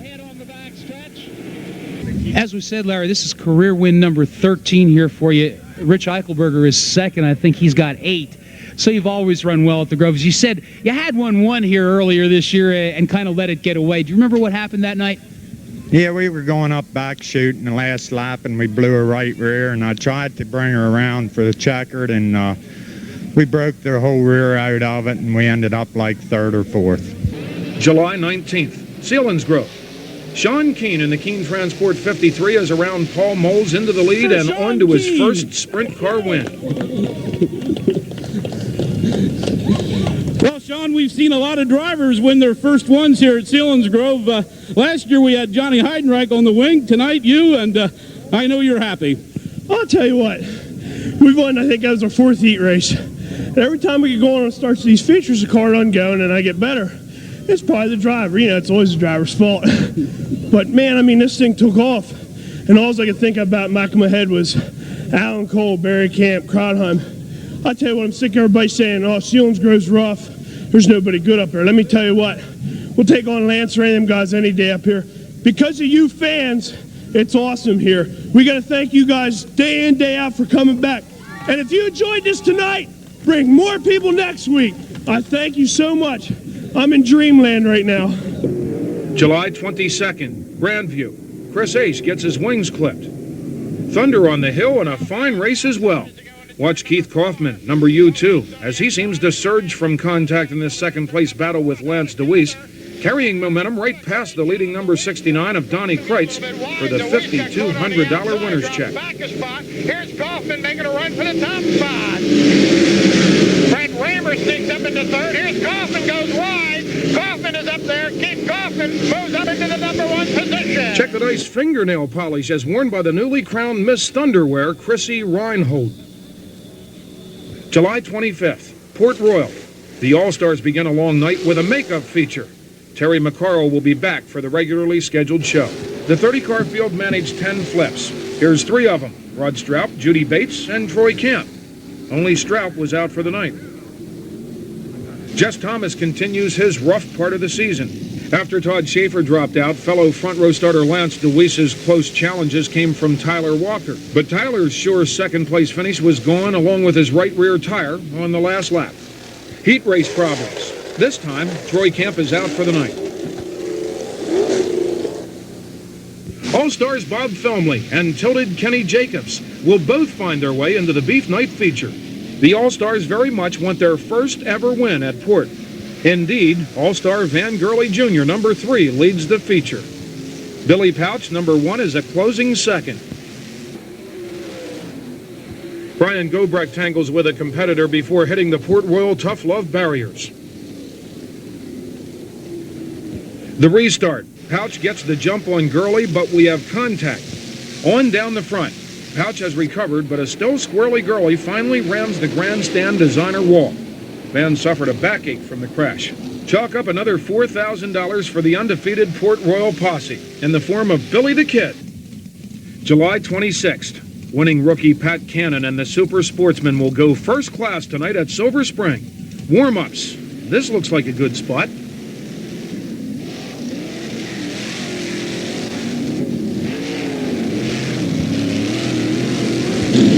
Bill Benner wonders what he did wrong. Super promoter and occasional mother hen to the sportsman Alan Kreitzer dropped points and used time trials to thin out the racing. Although Brett Romano may question the for safety's sake solo runs, time trials did avoid starting a less experienced driver on the front who might get crossed up in front of everyone. Instead, veteran and last year's wingless winner Howie Locke started up front and promptly got crossed up in front of everyone. Pat Cannon continued to race after his slow roll. Larry Jackson, number 3, takes the lead from Bob Fantasy, number 1, with Smokey Snellbaker on the inside in 3rd. This is what dirt tracks are made for. Look at 60-year-old Smokey bend the Rife's RV number 80 into turn 3 on a perfect racing surface at Silver Spring. It's not just flashy either. Smoke's going to win this thing.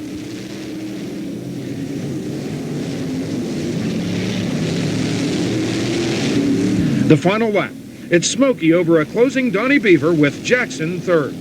Lynn Paxton also stopped by. He's up in the press box tonight. I'm sure you two had some real battles going wheel to wheel with or without a wing. Well, me and Lynn, you know, I'm so fortunate that I raced in the air I did against Mitch Smith, Lynn Paxton, Bobby Allen, Jan Opperman, Kenny Weld. I mean, I raced against the best there ever was, and I'll tell you, it's going to take a lot of young guys to fill the pants of those guys. I'll tell you what, Smokey, it doesn't seem like you're slowing down at all. No caution flags for your racing career. Well, this is my hobby, you know. I quit drinking, so hell, I have to have something to have fun.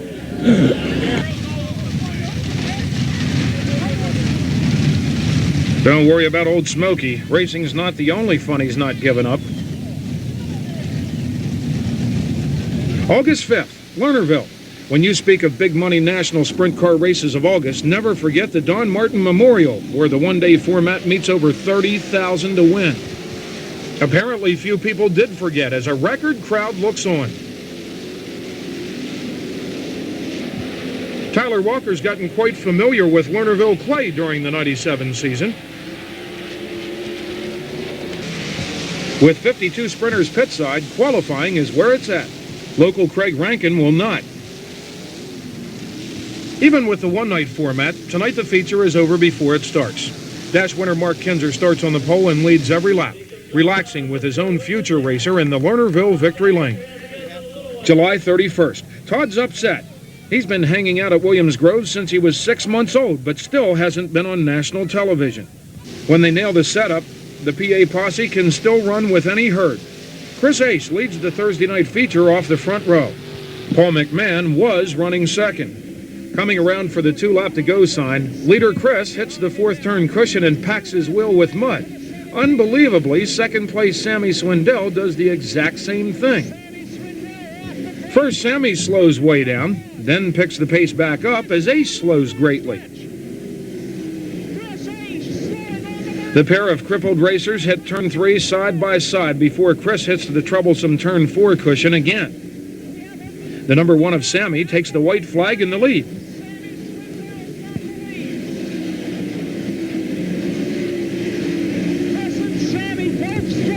The last lap, Ace's out-of-balance suspension comes apart, bringing out the yellow. Under caution, there is nothing Sammy can do about his predicament. The race is restarted with 2 laps to go. Mark Kinzer, number 5, easily takes the win. Swindell managed to hold on to third behind Mark and Steve Kinzer. For many, the highlight of the night is after the races. Friday night, things went more as planned. As Thursday's winner, Mark Kinzer started on the pole in both dash and feature and led every lap of both. Brian Monteith, Dave Haight, and Kevin's brother Brian Gobrecht are among those tempting fate at Williams Grove.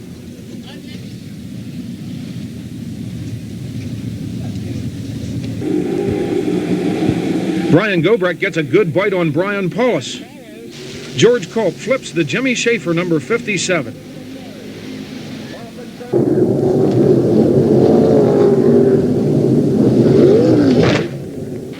The same crash in which Brooke Wabley ate a camera sent Cliff Bryan for a loop. Chris Ace tangles with Lance DeWeese. Heads-up driving avoids Jeff Rohrbaugh.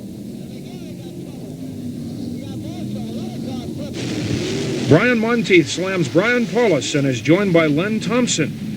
Dave Haight led the August 8th feature until a yellow flag waved as his number 07 headed for the checker. The final lap is restarted with Donnie Kreitz and Fred Raymer 77 on Dave's bumper.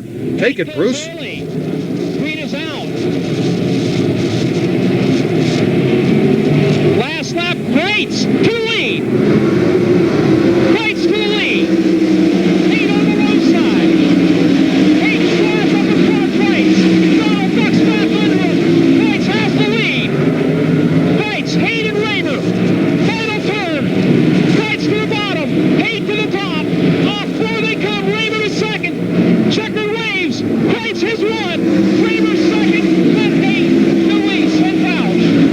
car was actually working better than I was driving it, because I didn't have any brakes at all, and especially when we got in lap traffic there. And I was pretty worried on that last restart with Fred behind us, because I know he does those sliders and usually expects you to hit the brakes, but if you don't have any, I figured there was going to be some kind of big crash. Knoxville, Iowa, where from the far reaches of sprint cars, Capitani and company have created the legitimate nationals. Prestigious Knoxville Hard Knocks here by Doran Doty. Wisconsin's Danny Godin, number 27, along with Mark Smizer, number 69 from Montana, and Justin Villa. Jeff Shepard's 15th place finish bested the Central PA contingent, which included Kevin Gobrecht's 17th place finish and VNQs of Todd Schaefer, Len Thompson, and Judy Bates. Favorites Slammin' Sammy and Cousin Mark went at it off the front row until their infamous tangle when Swindell braked first for a crash in lap traffic. The Buckeye Bullet, Dave Blaney, in the Vibram number 10, then collects the $100,000 winner's share of Sprint Car Racing's premier event. 22 sprinters make a rare appearance in front of a very sturdy grandstand deep in late model country at Winchester, Virginia. It's August 24th. Upper Co Maryland's Jeff Shepard has just taken the ride in the new Les and Linda Stewart-owned number 4. Jeff leads, but not by much, over Fred Raymer. The track was very smooth, if a little slick.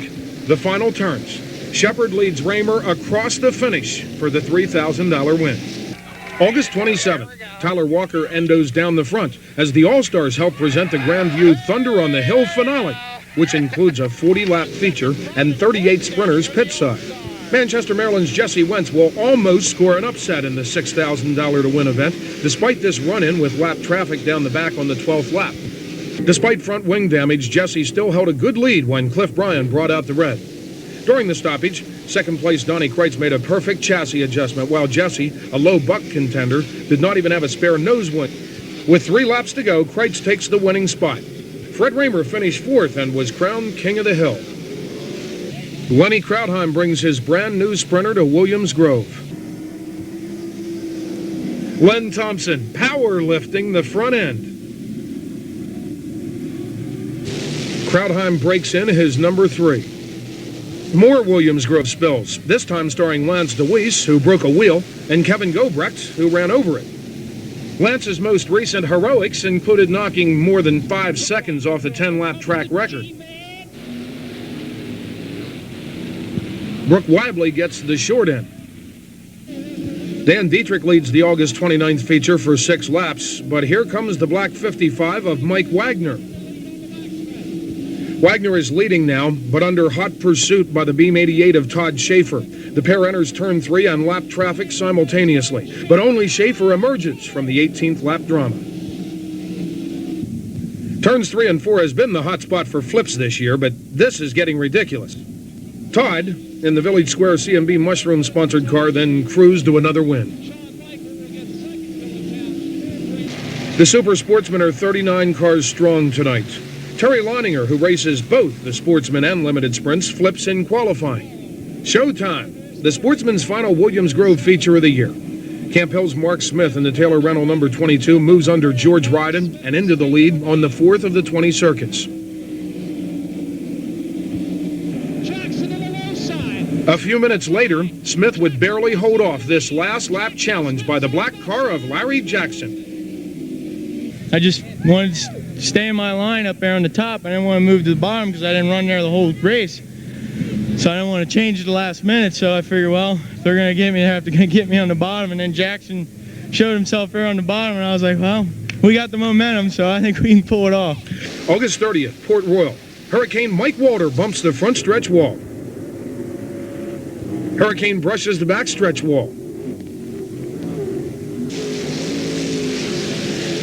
Hurricane hits the third turn rail. Mike Sten in the Weicker car is over, but nobody can say he didn't stand on it. Darrell Steimling broke a wheel, sending him into the rail. With DeWeese and Schaefer racing in Ohio, we expected a wild one. Rod Straub, number 21, leads over Rod George, number 5. A blown engine leads to an oil slick in turn 3, and here comes the leaders. George makes it through as Straub asks, why me? George brought the Baumberger number 5 home for his second Port win of the season. The fair exhibits contrast nicely with racing, as the Juniata County Fair Labor Day Classic is, if you'll forgive us, our personal favorite. A big 39-car field is on hand for Port's only daylight event, as we are not the only ones who enjoy the Classic's karma. After drawing the pole, Fred Raymer holds off Donnie Kreitz, wiring the field for the $3,000 win. After the Port, everyone's down the road to Selinsgrove on this particularly hot and humid Labor Day for the Jack Gunn Memorial.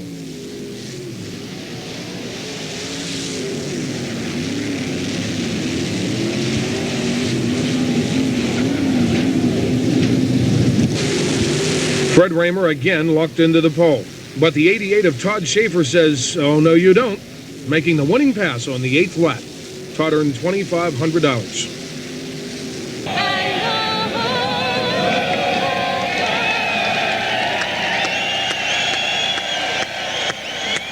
We've made racing friends across the country, and a couple of them have cameras. The newest, youngest, and eastmost is Jerseyite Jimmy Murdoch. Examples through Jimbo's viewfinder include youngsters in the quarter midgets at Phoenixville, Pennsylvania, and 300-foot adult backstretch slides down the Jersey Shore paved banks known as Wall Stadium.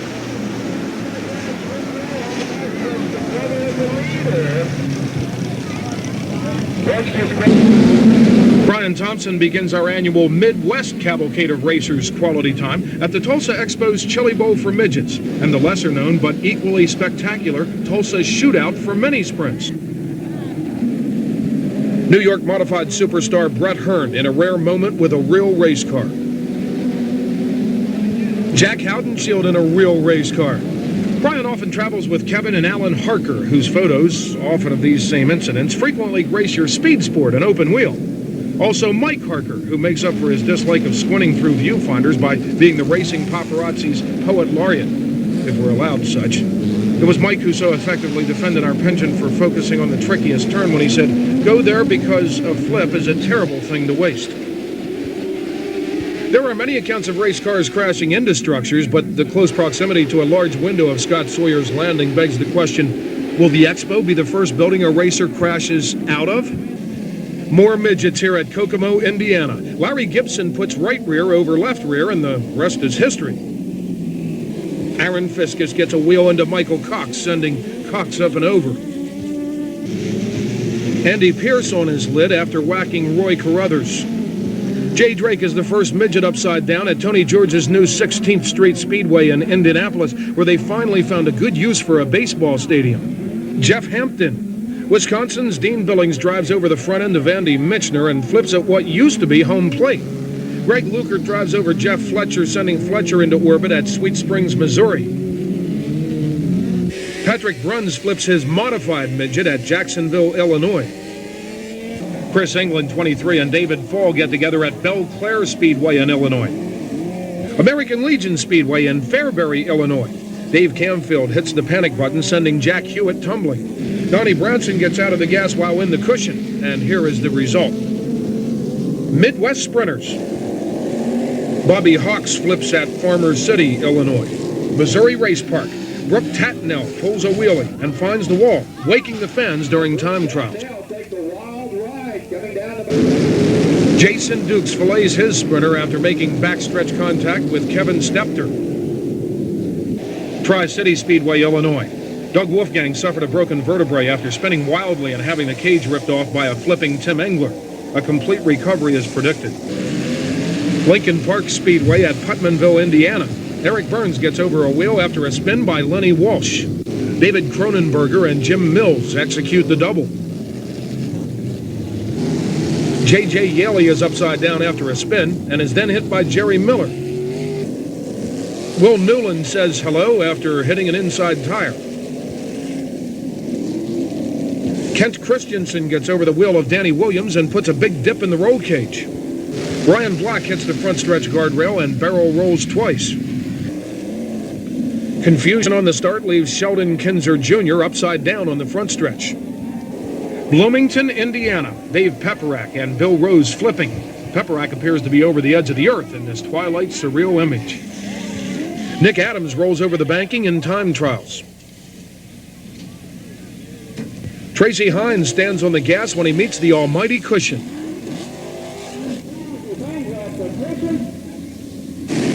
Bobby Smith during the Sheldon Kinzer Memorial Race. Jeff Wood takes a nasty tumble as the sprinters take to Kokomo. Kevin Huntley flips before taking the green in time trials. Mark Casella has just returned to racing despite losing sight in one eye after being punted out of Terre Haute after the race was over. Roger Talley takes the wing off for the first time and doesn't have a clue during Terre Haute, Indiana time trials. That's altitude with attitude.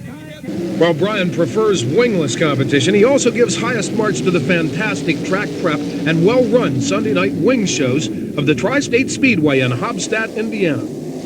Paul Schmidt has his cage rattle. Rod Cowell hits Adam Schmidt twice before flipping. Kevin Thomas flies his USAC dirt car at the Springfield, Illinois Mile. Jack Hewitt having no brakes on the Indy Mile, but he hangs in there until Jim Keeker gets in the way. Brian's finale. Mike Brooks meets DuQuoin, Illinois' infamous safety barrier. Racetracks are a little scarce in the deserts of Arizona, but our westward contributor has few complaints. Mark Meeks has the wide variety of high-speed competition offered by Manzanita right in his backyard near Phoenix. Tony Smiley rebuilt his car and healed 2 broken ankles after this one. His first time back in his now black racer was better only in that Tony escaped injury. Paul Norberry. California's Sprint Car Racing Association hits their highest speeds a couple of times a year here. Steve Osling and Gary Plum are okay.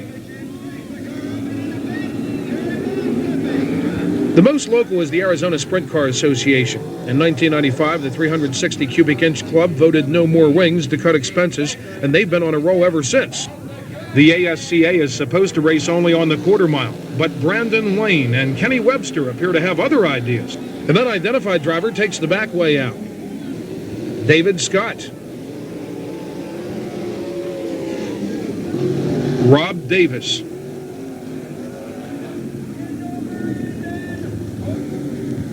Breck Higgins. Will he ever stop? Another wild one on the quarter mile. Beginner's luck? When Mark took a break, his father Dave picked up the camera. That's Kenny Wentworth. Finally, Mark takes us as far west as it goes to the Mecca and savior of Southern California, Paris Auto Speedway. Jimmy Votel was okay after this spill during weekly SCRA competition. September 5th, Port Royal. Young Bobby Howard has wins at Silver Springs, Selinsgrove, and Clinton County. 38 sprinters attempt to qualify for the Tuscarora 50 before the largest port crowd in some years. Bobby's in good hands. Port Royal regular Vince Snyder will have to sit out the big race as well after Consi problems. But it was Mike Wagner's thrill show during the 50 itself that took center stage. Mike launched over a slowing Dan Dietrich. Donnie Kreitz, number 69, and Dale Blaney, 94, composed the front row via a draw. Donnie had to struggle to hold off Blaney the entire 50 laps. But there's more to the story. Fred Raymer in the Al Hamilton number 77 has timed his run from the 12th starting spot perfectly. Lap 44. The Kreitz-Blaney duel for first becomes the race for second, as Fast Freddy powers under and past, both on the same lap, for his second Fat Port paycheck of the week, this one worth $8,500. Congratulations are also in order for Lance DeWeese for claiming another Port Royal Point Championship. The 30-car field for the September 30th Selinsgrove National Open includes Troy Camp and Dave Ely. Ely's racer finally stops after throttle problems. Feature winners during the season included Joey Borich, Jimmy Nace, and the first ever for Billy Sims. Scranton area rookie John Smith pays dues after heat race steering loss. Congratulations to Selinsgrove Point champ Alan Cole. Feature time. Lance DeWeese leads. Troy Camp flips.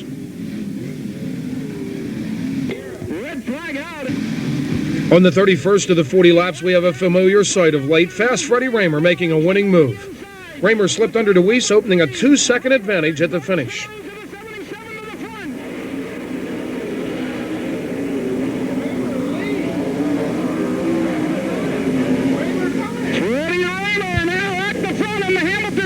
The victory paid the Hamilton team $5,000. We leave Selinsgrove with this spectacular as Tim Townsend disassembles his mini sprint. Joe Ilg, another of the multitude of sprint car drivers we owe to the micro sprints. Let's catch up with the Lincoln 358s. Flying Brian Seidel. A bad feature start for Joe Ilg in his 22, and a couple of others.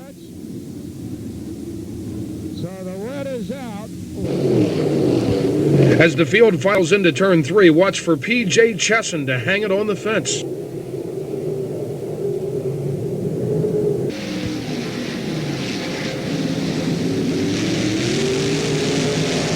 Although it doesn't look like it here, Terry Leininger will be the 97 Lincoln Speedway 358 Sprint Champion. Ron Kramer fails to clear a first turn tangle. September 13th, Reading's Dave Gable in the JMO Motorsports Red No. 3 chose the season-ending Limited Sprint Championship for his first career sprint car win. Dave led every lap, but had to hold off Dale Hammaker and Mike Lehman in the process, picking up a $1,000 winner's check. You have been running strong all season long here at Lincoln. It's been little stuff. Yeah, mainly the team's inexperience. Every setup we put on the car is more like a guess and see what happened and learn from it for the next time. And just try to keep smooth lines and try not to cause anybody any trouble. Like I said, first year learning and everything, I have a lot to learn. Hello, Nikki Young, Thundercar graduate who pilots the number 17 Big Block Sprinter. Ouch! Kelly will fix him up. Later in the season, Nikki took a similar ride in turn 3.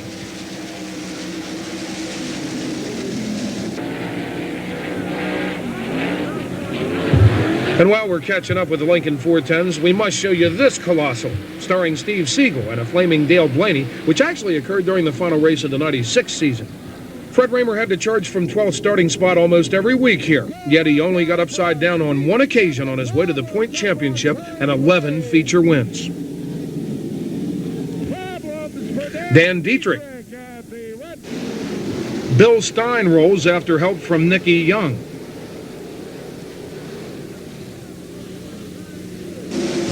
Nikki Young again.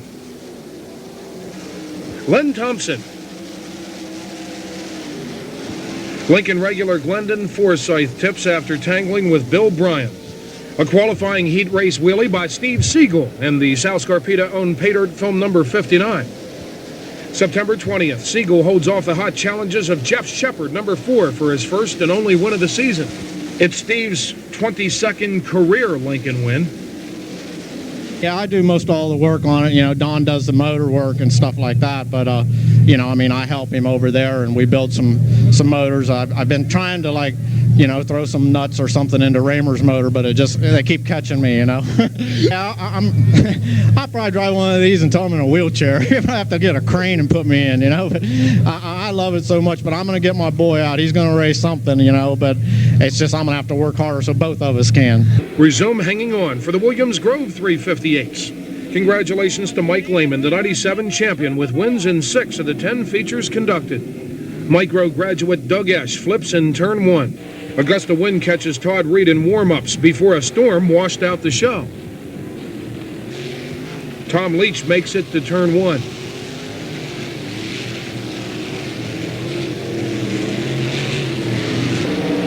Now Doug Esch is over turn 4. Now Tom Leach is over turn 4, albeit serenely. Eric Miller threads the needle with poor results. Rusty Presley over the 4th turn ramp. Brian Buckwalter, Danny Jones, Jeremy Trout, Bill Albright, and Becca Anderson. Joe Whitcomb all alone. Tom Walton was shaken after launching off Todd Reed and clearing the fence. Danny Jones backwards in traffic. Becca Anderson personifies the inevitable. Rich Carnathan manages to clear the towering 4th turn rail. Bob Hagan nips Greg Libby before barrel rolling down the back chute.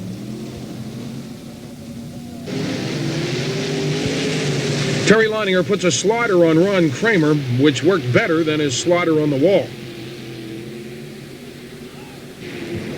Kobe Wilmer, another micro graduate.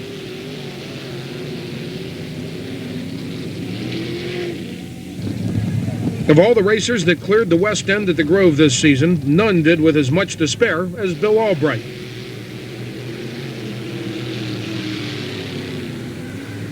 Kevin Drury in his first sprint car hot laps tangles with another number 9, driven by Bill Case Jr., before losing his steering and smashing the inside rail. September 12th, the Limited surprised us all when they spun off their 25-lap championship non-stop. Rookie Rick Kaler, number 69, led for 11 laps. Effort of veteran Ron Kramer in the Crimes Machine Shop X dives low, then high to make the winning pass on his way to collect $1,200. Bruce Ellis talks to the Shoe Fly Flyer. What's happened with the car? We've got smoke and steam coming out of it. What's going on? It's a little hot. I should say, would this have been a problem had you had to go a couple more laps? Oh, I don't know. I would have went until it broke. Earlier in the season, Bob Beitelman, who has recovered from near-fatal burns suffered in a garage explosion less than 2 years ago, had a sure win go up in flames with just a couple of laps to go. Things will go much better for Bob on September 19th. P.J. Chesson leads until Dave Gable takes command down the back. The 10th lap. Walnut Port's Bob Beitelman in the Gregory Steakhouse number 81 finishes his winning charge from 7th starting spot. Welcome back, Bob. I know how Dale Earnhardt feels. It's about the longest drought of 8 years I had. It's over a year, and I'll tell you, you start to get a lot of doubts. I just said to Kreitzy tonight, I says, Donnie, I think I'm too old. He says, no, he says, you're just not light enough, Beitelman. September 26th. The 410s begin a dramatic feature at the Grove, with Judy Bates leading on the start. Mike Wagner is okay after getting clipped by Shawn Michaels and turning left on the straight. Mike Wagner hard into the front stretch guardrail. 3 laps into the feature, Judy continues to lead as the field heads into turn 1. Notice back in turn 4, John Armstrong hits the fence and rolls, bringing out the red. A moment later, leader Bates spins in turn 3. After some discussion, officials ruled that since the red light was already on, Judy would restart up front. The restart. Len Thompson, number 10, gets the jump on Judy, but Judy roars back into the lead, only to become perhaps the first driver to spin out of the lead on 2 different occasions at the same spot on the same lap. This time things got ugly, especially for Rod George's racer, which was caught between Judy's and Fred Raymer's cars. Sean Keane also hit hard. Here's another view of the almost 3 high stack-up. Raymer would restart on the rear and finish second on a flat tire yet. Todd Schaefer soon had the lead and watched coolly as Jeff Shepard flubs this slide job. Todd couldn't lose tonight. He was under orders from the boss. Yeah, I was talking to my daughter at the fence, and I walked about 20 feet away, and she hollered, "Hey, Dad," and I turned around, and she said, "Try and win." I said, "Okay, I'll try." Well, you got to tell you want to bring her out here? We need an introduction. Who is this little girl? This is Celine Schaefer. Celine? Heard you told Daddy to try and win tonight, is that right? She nodded. Bob Bennett launches over New York's Jeff Spider Thomas. Chris Ace is experimenting with a carburetor setup. Some told us his was the most powerful car on the track, but results were lacking due to late season crashes, including this one during the National Open, which took place October 3rd and 4th. Becca Anderson's Grove 410 debut ends in warm-ups. Donnie Schatz over turn 4, as will be Joe Gertie after getting punted on a heat race start.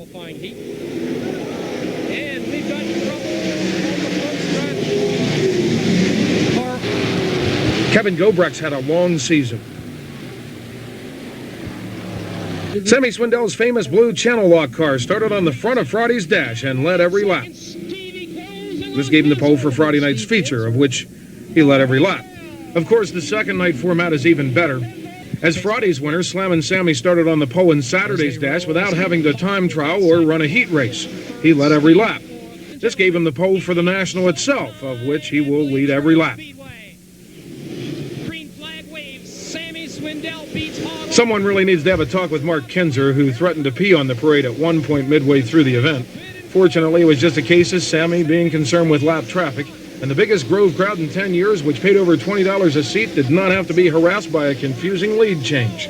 In fact, at the Open itself, fans have not had to tolerate a lead change for over 3 years and 120 laps. It is Slammin' Sammy's first Williams Grove national win. You got the whole family in victory. October 11th, Silver Spring.